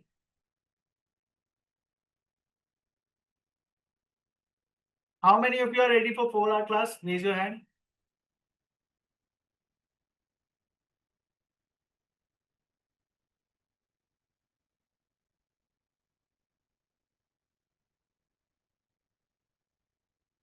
Okay. 3-hour class, please raise your hand. You can lower 4-hour class person, you can raise your hand. For 3-hour class, people who are ready for 3-hour class, raise your hand. Okay. Only one student raised the hand for 4-hour class, and then rest of the people are silent. Are we sleeping? What is happening?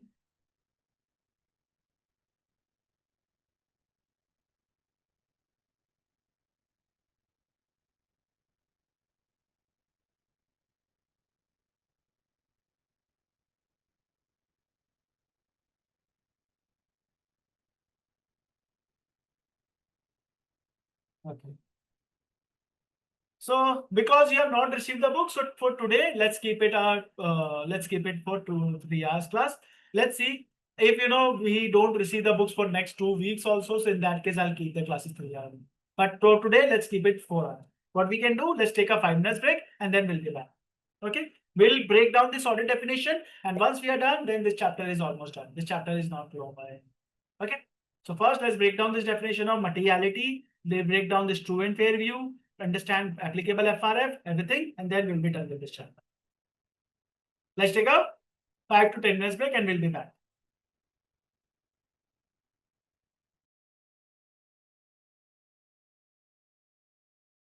Today class is only 3 hours because of the, you can see that students are less, and it is a first class, so I'll keep it like 3-hour class. Okay, we are back.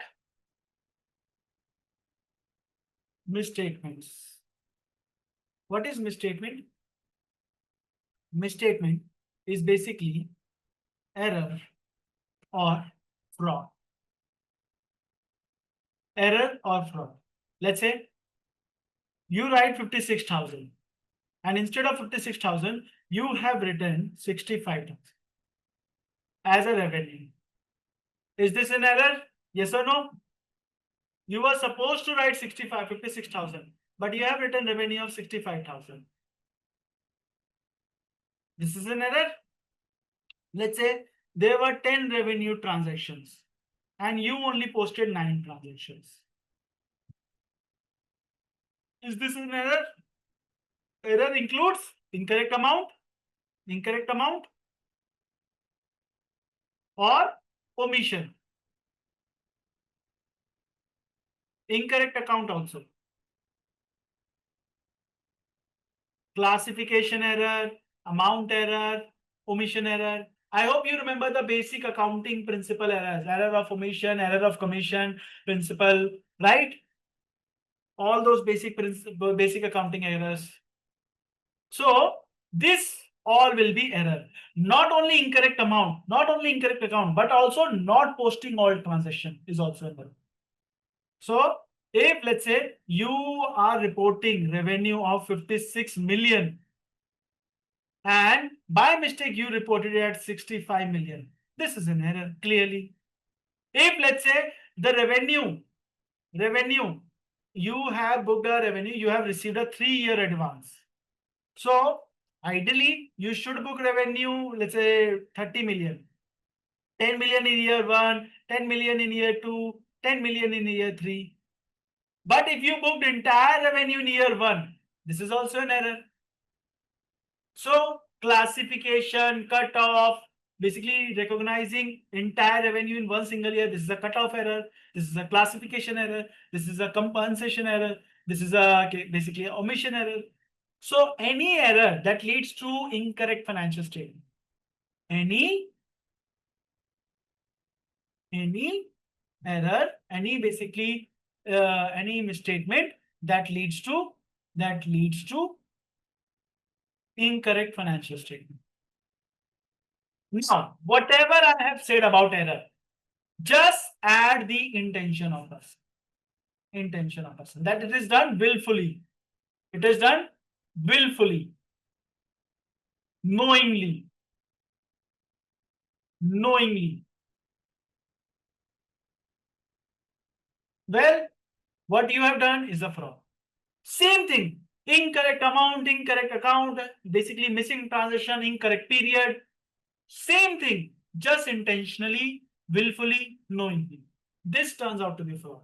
So the difference between fraud or error is the intention of a user. Intention of what? Intention to deceive. To deceive. So misstatement is what? Misstatement is an error. Misstatement is a fraud.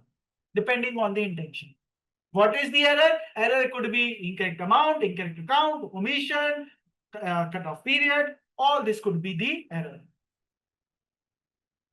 This is clear? This is misstatement. So what auditor want? Auditor want to check whether financial statement is free from misstatement. We will cover for the material part. Or prepared in all material respect as per applicable FR. What is applicable FR? IFRS 15 as an example. Revenue recognition. Require disclosures. Every accounting standard, every basically best accounting standard or international standard on accounting, they require disclosures. Okay, how did you identify the contract? What is the revenue policy? How you basically recognize it? All these needs to be provided as a disclosure. So you not providing this disclosure is a mistake. Okay. Second, when we say that it is agreeing with all FRF. FRF is what? FRF is applicable FRF. Basically, an entity can have multiple applicable FRF. Multiple applicable FRF. What is FRF? Basically, financial reporting. We do financial reporting. I have told you general purpose financial statement. General purpose financial statement. So, according to the purpose, the financial statement reporting framework, the law, framework is law. Framework is law. That is applicable changes. Example. TCS. TCS is an Indian company, but it is also registered in US. And it also operates in Europe. So you know what? Right now, there are three FRF applicable to TCS. One, is Ind AS, Indian Accounting Standard, that they are supposed to follow. Why? Because as per, if you are a registered company in India, you are supposed to prepare your financial statement as per Ind AS. Then US GAAP. US GAAP. What is US GAAP? US General Accepted Accounting Principle. GAAP is what I'm telling you. These are very, very basic, but I'm not sure whether you are covered with this. That's why I'm covering it. Otherwise, my task is not covering this. General Accepted Accounting Principle. So GAAP. GAAP is General Accepted Accounting Principle in a country. So in India, this is Indian GAAP. Ind AS is Indian GAAP. Indian Company Law 2013 is Indian GAAP. So all these two things in India, if you prepare financial statement, you are supposed to follow Indian Company Law and Ind AS. Then you are following the Indian GAAP. If you are a smaller company, in that case, not Ind AS, accounting standard. So company law and accounting standard. So what is in US GAAP, Indian GAAP here? Indian GAAP is accepted accounting principle in India. For US GAAP, you follow the ASC, Accounting Standard Code. That is the GAAP of US and US law. US law. This will be the US GAAP. For Europe, let's say UK, now Europe, UK has exited Europe. So UK, for UK country, what is the GAAP? Basically IFRS and Companies Act 2006. Our Companies Act 2013 of India is similar to Companies Act 2006. Okay. So what would be the UK GAAP? UK GAAP would be IFRS plus Companies Act. So what is the FRF? FRF is whatever applicable accounting framework applicable. What is the law of accounting applicable? So in India, Ind AS plus Companies Act if you're a larger company, accounting standard or Companies Act if you're a smaller. If you are a US GAAP will be basically ASC and US law. UK IFRS plus Companies Act 2006. So this will create the UK GAAP, US GAAP or Indian GAAP, and this will basically make the FRF, financial reporting framework. So when I say that auditor want to make sure that financial statement are free from material misstatement, we know this. Misstatement, we have known error or fraud. That there is no error or fraud, or that financial statement are prepared as per applicable FRF, which is IFRS and UK law in our syllabus. Okay, if it was Indian context, we would have said Indian GAAP, Indian AS, and the Indian AS and Company Law 2013. Here, Company Law, UK Law 2006. Understood, everyone? Understood? Applicable FRF. Now, I hope this is crystal clear to you. What is FRF? Country to country, FRF differs. Law that is applicable to the company for financial reporting. Basically, Indian GAAP, US GAAP, UK GAAP. All good? This is something you are supposed to cover in your financial reporting. I hope many of you were already basically familiar with this. How many of you have covered financial reporting, by the way? How many of you have already done with financial reporting? Anyone here who has done financial reporting? So you guys already know what I'm talking about. Very good. Kushi and Arya. I hope you already covered this in your IFRS, right? In your financial reporting. So this is what the FRS is. Basically this class is all about basic components. Some of you are already very, very familiar. Some of you are thinking that I'm wasting your time, but it is my, building the concepts, right? Okay. So what we have learned, auditor want to provide opinion. Opinion is what? Okay, not okay financial statement. By detail checking. Detail checking is also known as reasonable assurance. That financial statement are free from misstatement and or financial statement are prepared as per applicable FRL. If you say one thing, you mean other thing. If you say one thing, you mean other thing. Both are one and the same thing, basically opposite side of the same coin. Financial statement does not have any error, no disclosure is missing, no account amount is missing, no transaction is missing, everything is recorded. And similarly,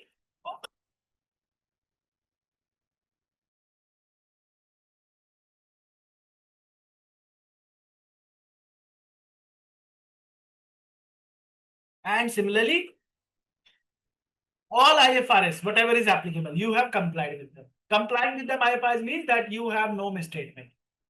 Okay, this is how auditor basically state.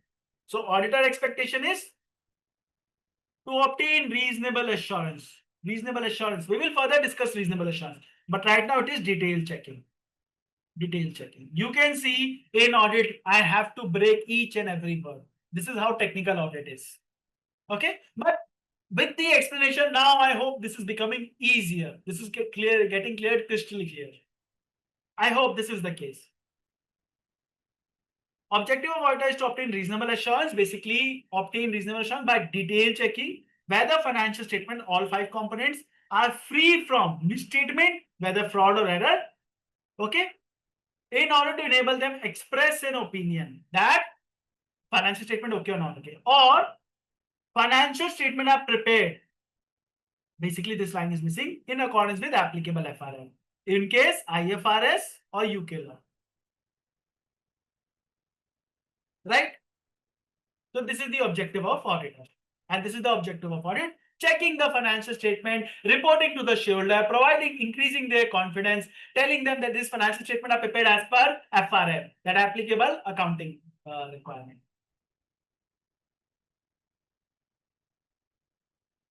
Now, when you say true and fair group, there are two meanings to this. True and fair. Can anyone tell me the difference between true and fair? What is true and what is fair? Let's say I ask you,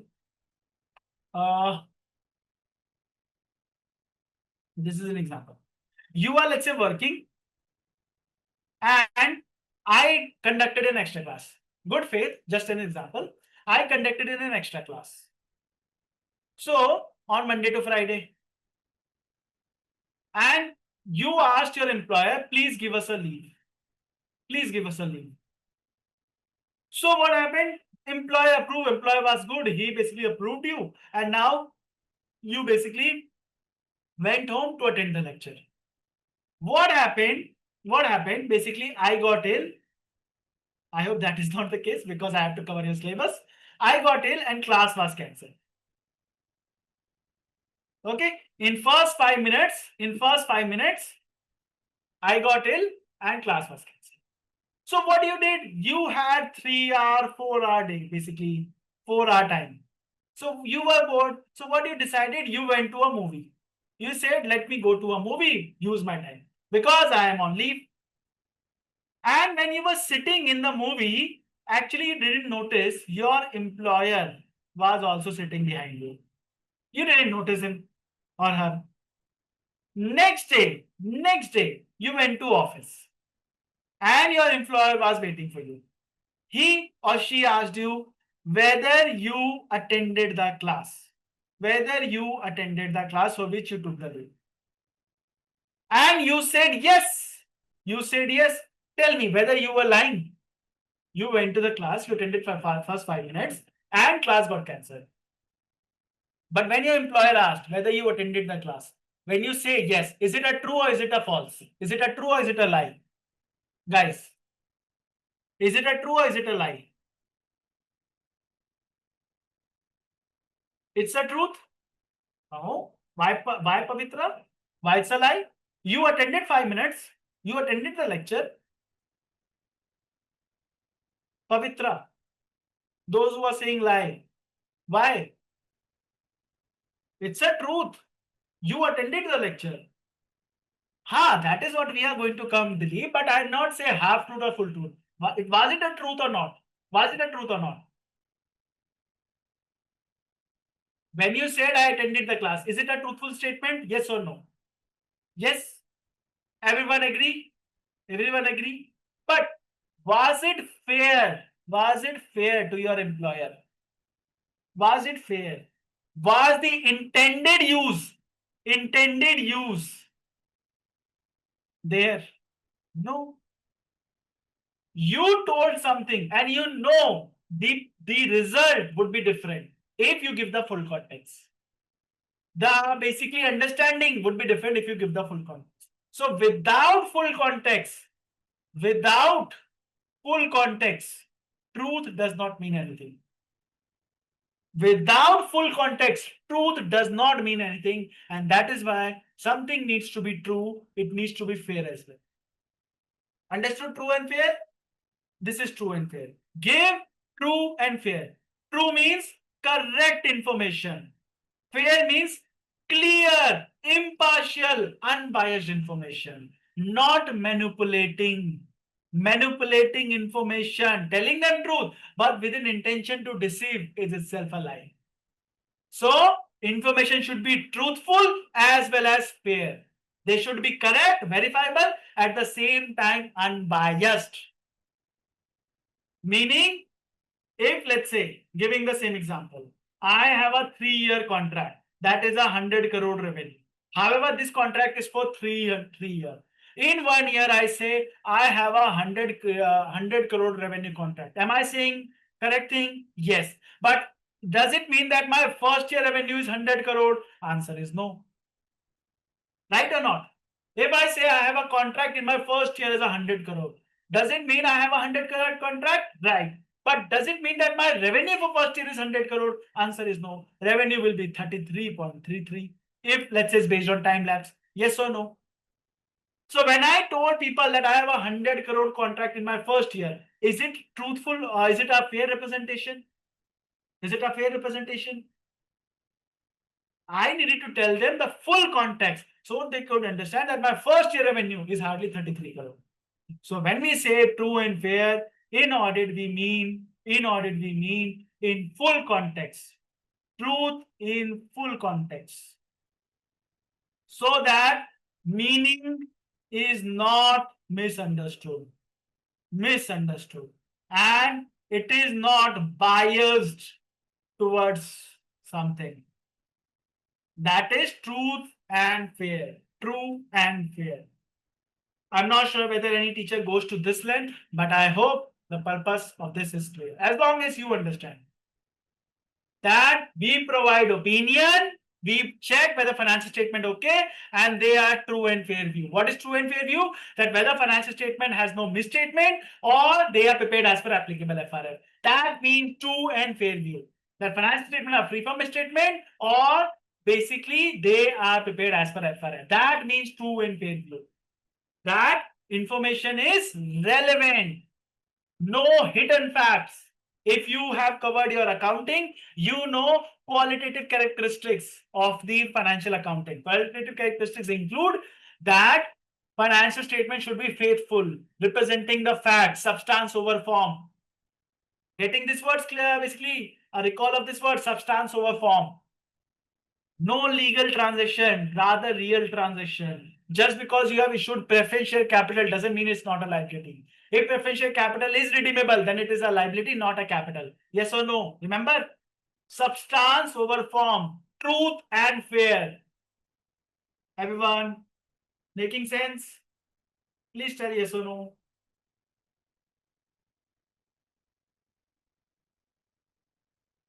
Yes.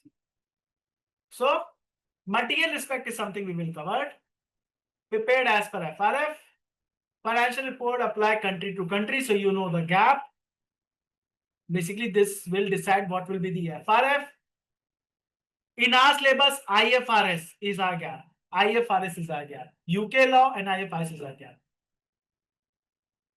So far, audit, external auditor, objective of external audit. I hope this is clear. Now I will cover the expectation gap and materiality and limitations of audit.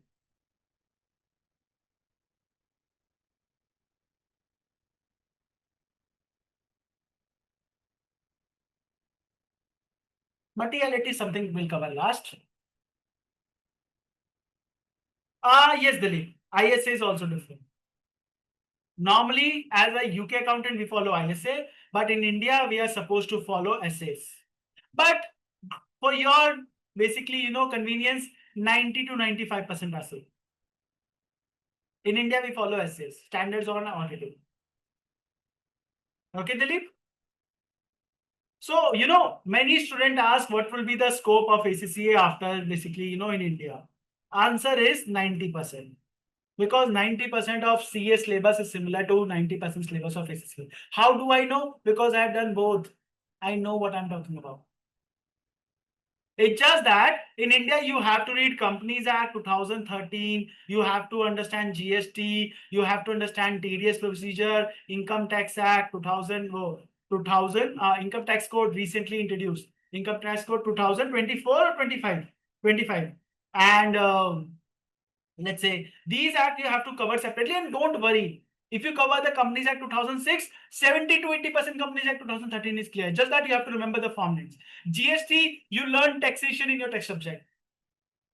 TDS, income tax, you have to put efforts here. But if you cover these things, you cover IFRS, you cover INDS. 90% INDS is same. I hope you know this from your financial reporting subject. In USA, yeah, USA you have to prepare separately. USA is a unique country. You whatever is followed internationally, USA deny. USA say we don't follow the world culture. If there is a kg basically weight, they say we will call it pound and write laps of it. That is how US mentality is. International Space Station is 100 kilometer as per basically international rules, but USA no 80 kilometer. We wrote temperature, USA write Fahrenheit. We write basically, let's say food, they like meters. So USA is always different. So if we follow IFRS, accounting standard, US says no, we will follow ASC. So USA have this attitude from the beginning. Can't help. If the world goes right, USA goes left. That is how the thing is.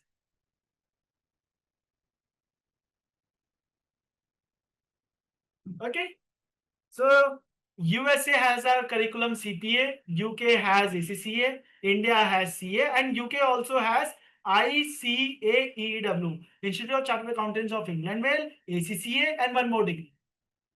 And India has CA, CS, CW, CMA, and USA has CPA. So you know, and there is a Germany CPA, etc., etc., which you can know by reading the spectators. Okay, now for how much time is left? Yeah, we have sufficient time. Okay.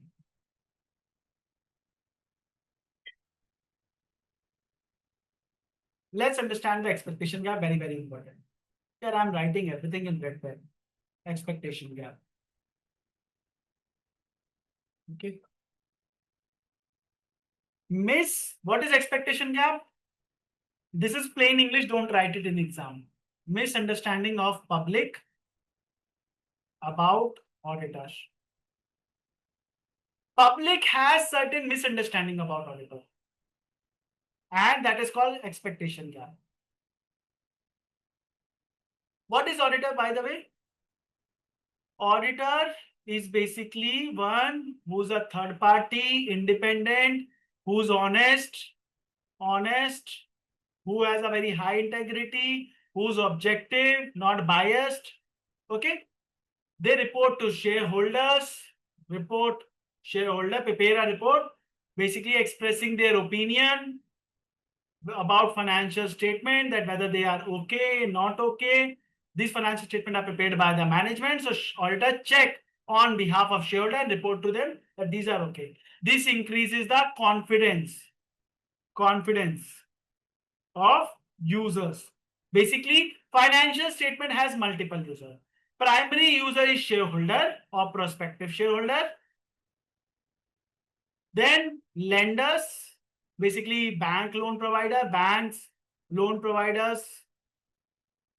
Okay, creditors, those who provide the money. Then there are other users as well. Let's say customers. Okay, let's say Coca-Cola will be interested in their customer. Why? Because sorry, not Coca-Cola. Yeah, let's say a construction company. Construction company will be interested in their customer. Let's say construction company has a government contract. Okay, so no, I'm talking about from a different point. Let's talk about Coca-Cola example. Coca-Cola. What happens?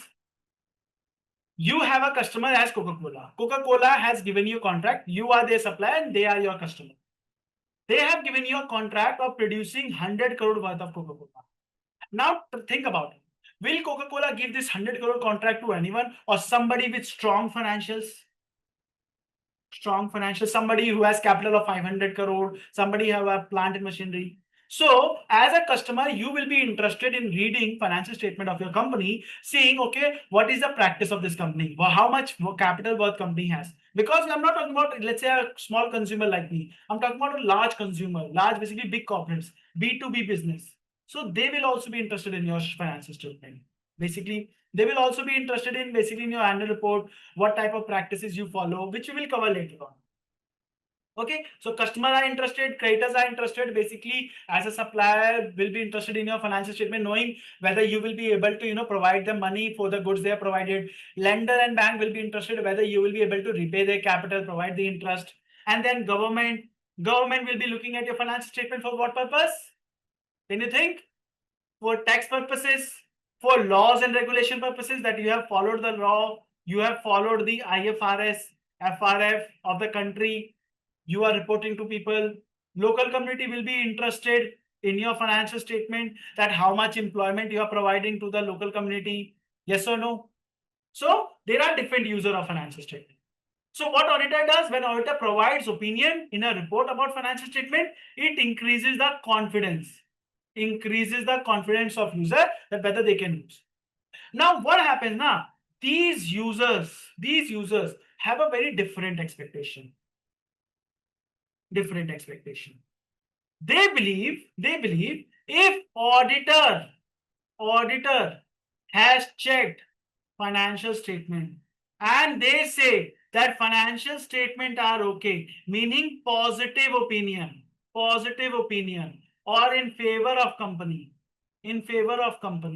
that means financial statement are free from error, no misstatement, everything is okay. That is what auditor does. That is the strong report of the auditor. Answer is no. Even if auditor checks financial statement, auditor is an expert, remember, they check financial statement. They cannot guarantee financial statement accuracy. No, not possible. I told you, auditor check reasonable assurance, detailed checked, but it is a reasonable assurance, not a guarantee, that financial statement will be 100% correct. No, auditor cannot. Which we will learn later on, but just to let you know right now, there are two components to it. One is that auditor is not able to check everything. 100% transaction cannot be checked by auditor. Not possible. Why? Let me give you an example. Airtel company, Aircel company, let's say AT&T International. Airtel is an Indian telecommunication. Right now, there are million users. One single day, think about one single day transaction. These million users, or maybe billion users, they do calling, they do internet checking, they do lot of things on the using their Airtel SIM.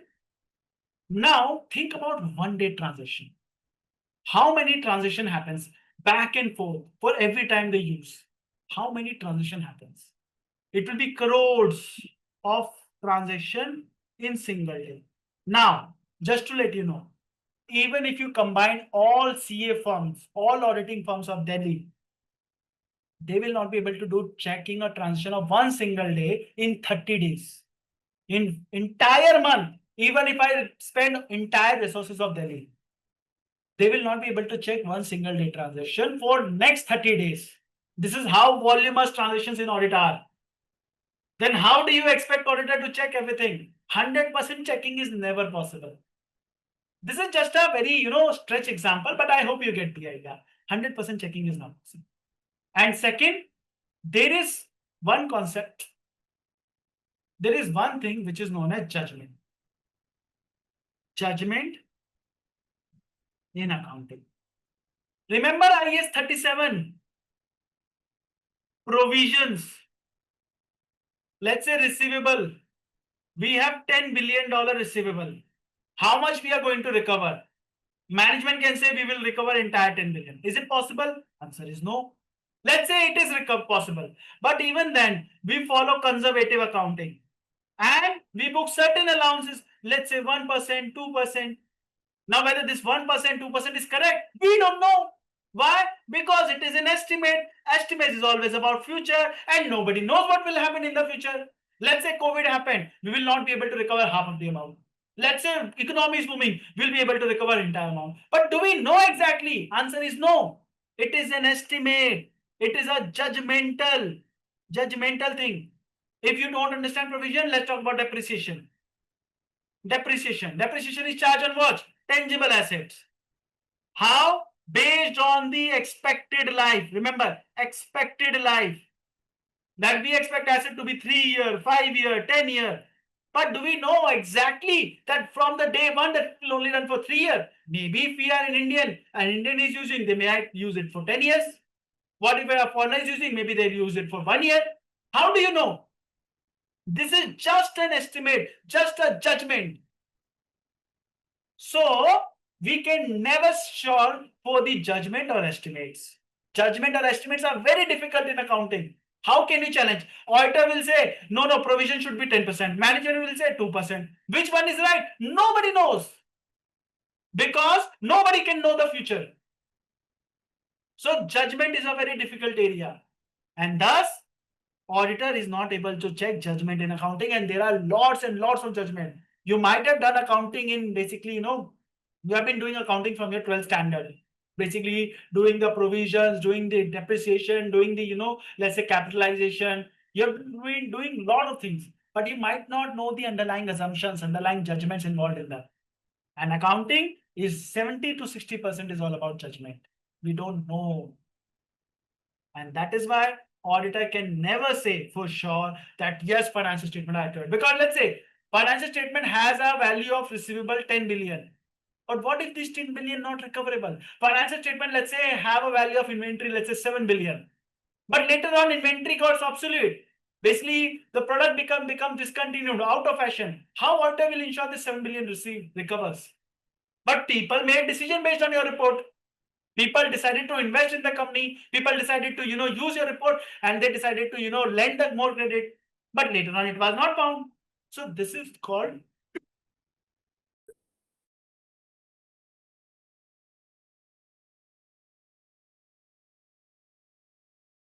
So this is called expectation gap. That general public believe that once auditor check the financial statement, they will be 100% guarantee. But in reality, it is not. It is not. First of all, auditor doesn't check everything because of the limitation. There are lots and lots of transition. And second, there is a lot of judgment involved in accounting that cannot be guaranteed. And this is called expectation gap. What auditor truly provides? Auditor truly provides reasonable assurance. And what general public believe? General public believe it is a guarantee. That is why you can see audit is assurance. Assurance.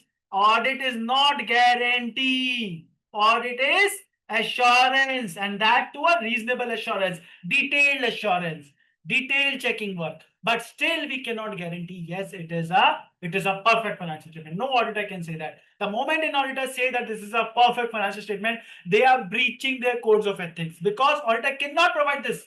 How, as an auditor, you are seeing this? So auditor will only provide reasonable assurance. Will never provide a guarantee. And thus there is an expectation gap. People say, okay, let's get the audit done, so we will find misstatements. Not necessarily. Because if there is 100% transition, we might check only 30% transition, and misstatement was hidden in rest of the 70% transition. How will you identify that? Second, there is judgment involved. How will you identify that? First, let's say misstatement was in 30%, but auditor was not able to identify because of competency issue. Auditor was not, good in audit classes. They skipped the audit classes, and then they started doing the audit. So quality issue can also be there, competency issue can also be there, basically sampling issue can be there, judgment issue can be there. How can you say audit is a guarantee?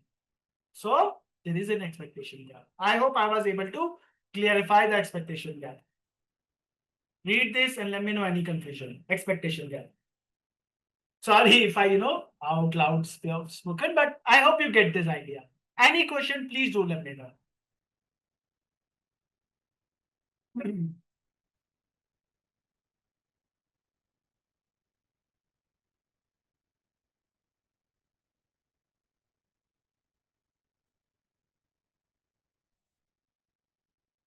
Guys, please let me know.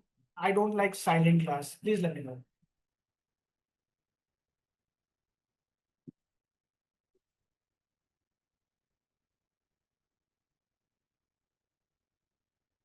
Clear now? These concepts should not be clear. They should be crystally clear on day one. These are very, very basic fundamentals.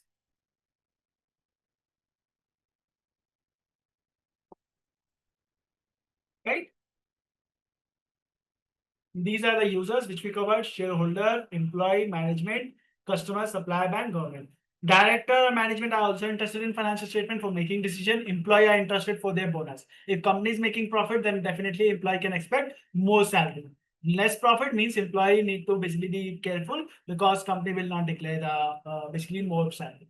So negotiation can be used. Right? These are the user of financial statement. Also known as stakeholder.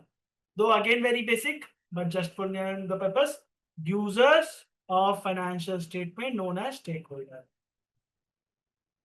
I have covered so basic from the knowledge level, but I don't want to take risk for going forward.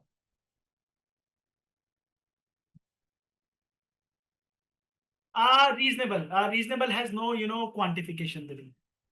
Reasonable has no quantification. All you can see, it is less than 100%.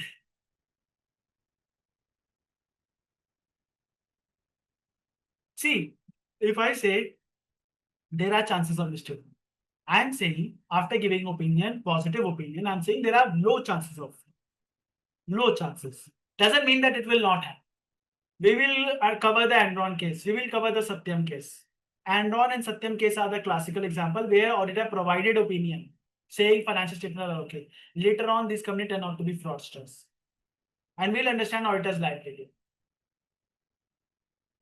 Okay? Auditor can be held accountable for negligence.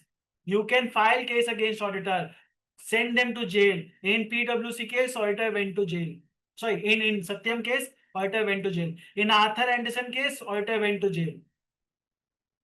Arthur Anderson, sorry. In Enron case. Enron case, PwC auditors went to jail. Surprisingly, in both cases, PwC was the auditor. So, audit is not perfect. Audit has limitations. Why? Because audit is subjective. Judgments involved.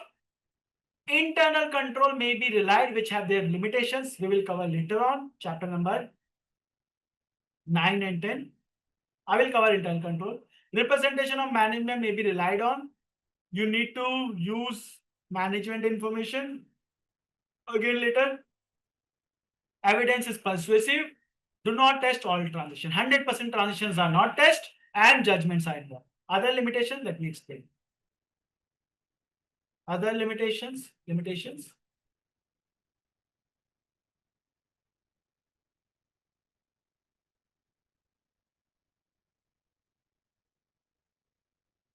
First of all, judgment.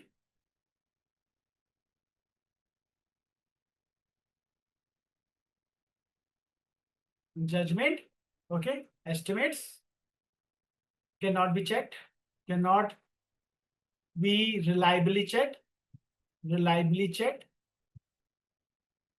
Second, not 100% transition tested.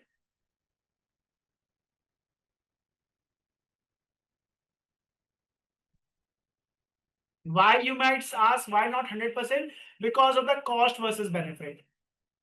Cost versus benefit. It is sometimes not worth. Let's say you check 15% transition and result is same.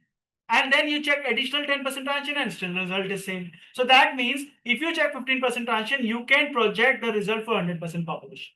If there is a 100% population, you can check a 15% sample. Sample basis, na, how surveys are done. How surveys are done, how consensus are done. They are done on sample basis.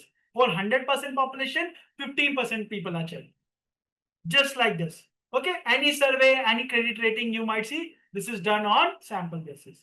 So similarly, audit is also done on sample basis, not 100% transaction are checked.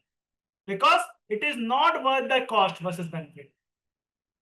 If the same result can be achieved with, so why to waste more cost? Then internal control weaknesses. Internal control. What is internal control? Policies, procedures a company expect to follow.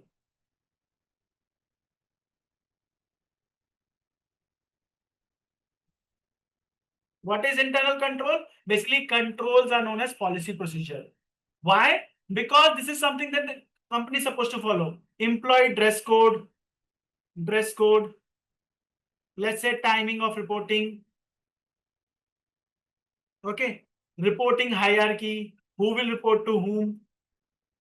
Okay. Let's say backup of suppliers, that who will be the supplier list of approved supplier will be approved.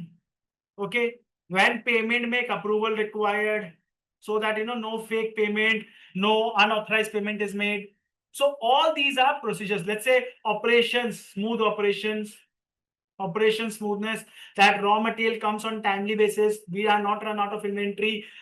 Basically, inventory is transferred to the production happens, we are able to provide the customer up to date quality, right? So all these are basically controls that make sure company to follow, that basically does two things. One is they prevent, detect or correct any error or fraud, basically preventing employee to commit fraud, preventing any type of error. Second, smooth running of operation, smooth running of business. Let's say organization want to be basically profit making, or let's say wealth maximization is the objective.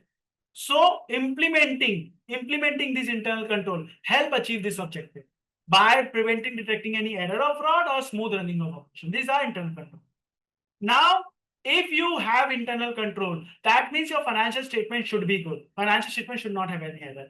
But internal control themselves has limitations.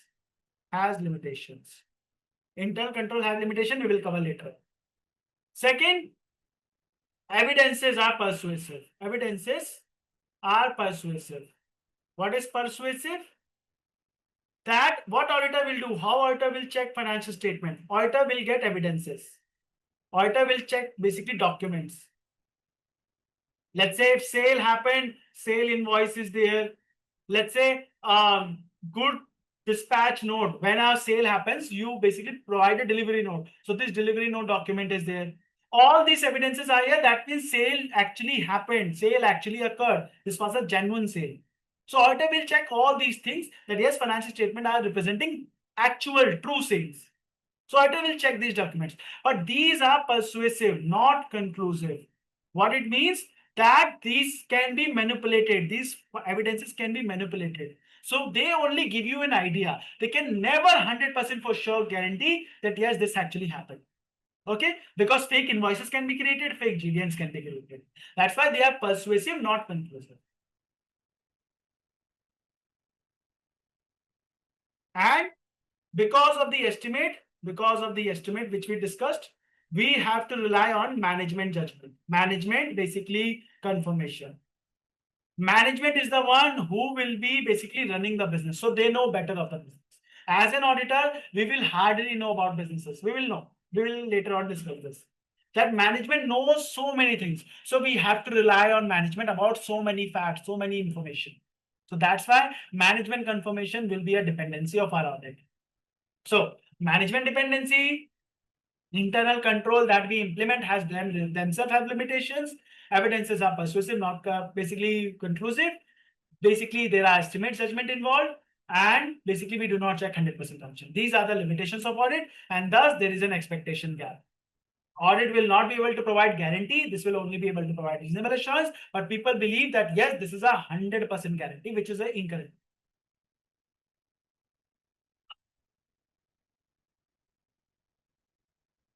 I think one small topic, materiality, we will continue this tomorrow. Or we can just do revision. Materiality will cover tomorrow. So this is it for today. 3-hour class. I will not cover much because I know you guys are getting tired. But I hope today's class was good enough for your understanding. You were able to basically absorb the information. It was not overlapping your mind and it was understandable. You have understood the basics of audit at least. I hope that. Right? Everyone, we are good. So we can wrap up now. Do let me know any question, any feedback, anything that need to be explained. Otherwise, we can wrap up. I hope class was good enough for your understanding. And please, once you go home, please cover these basic IFRSs.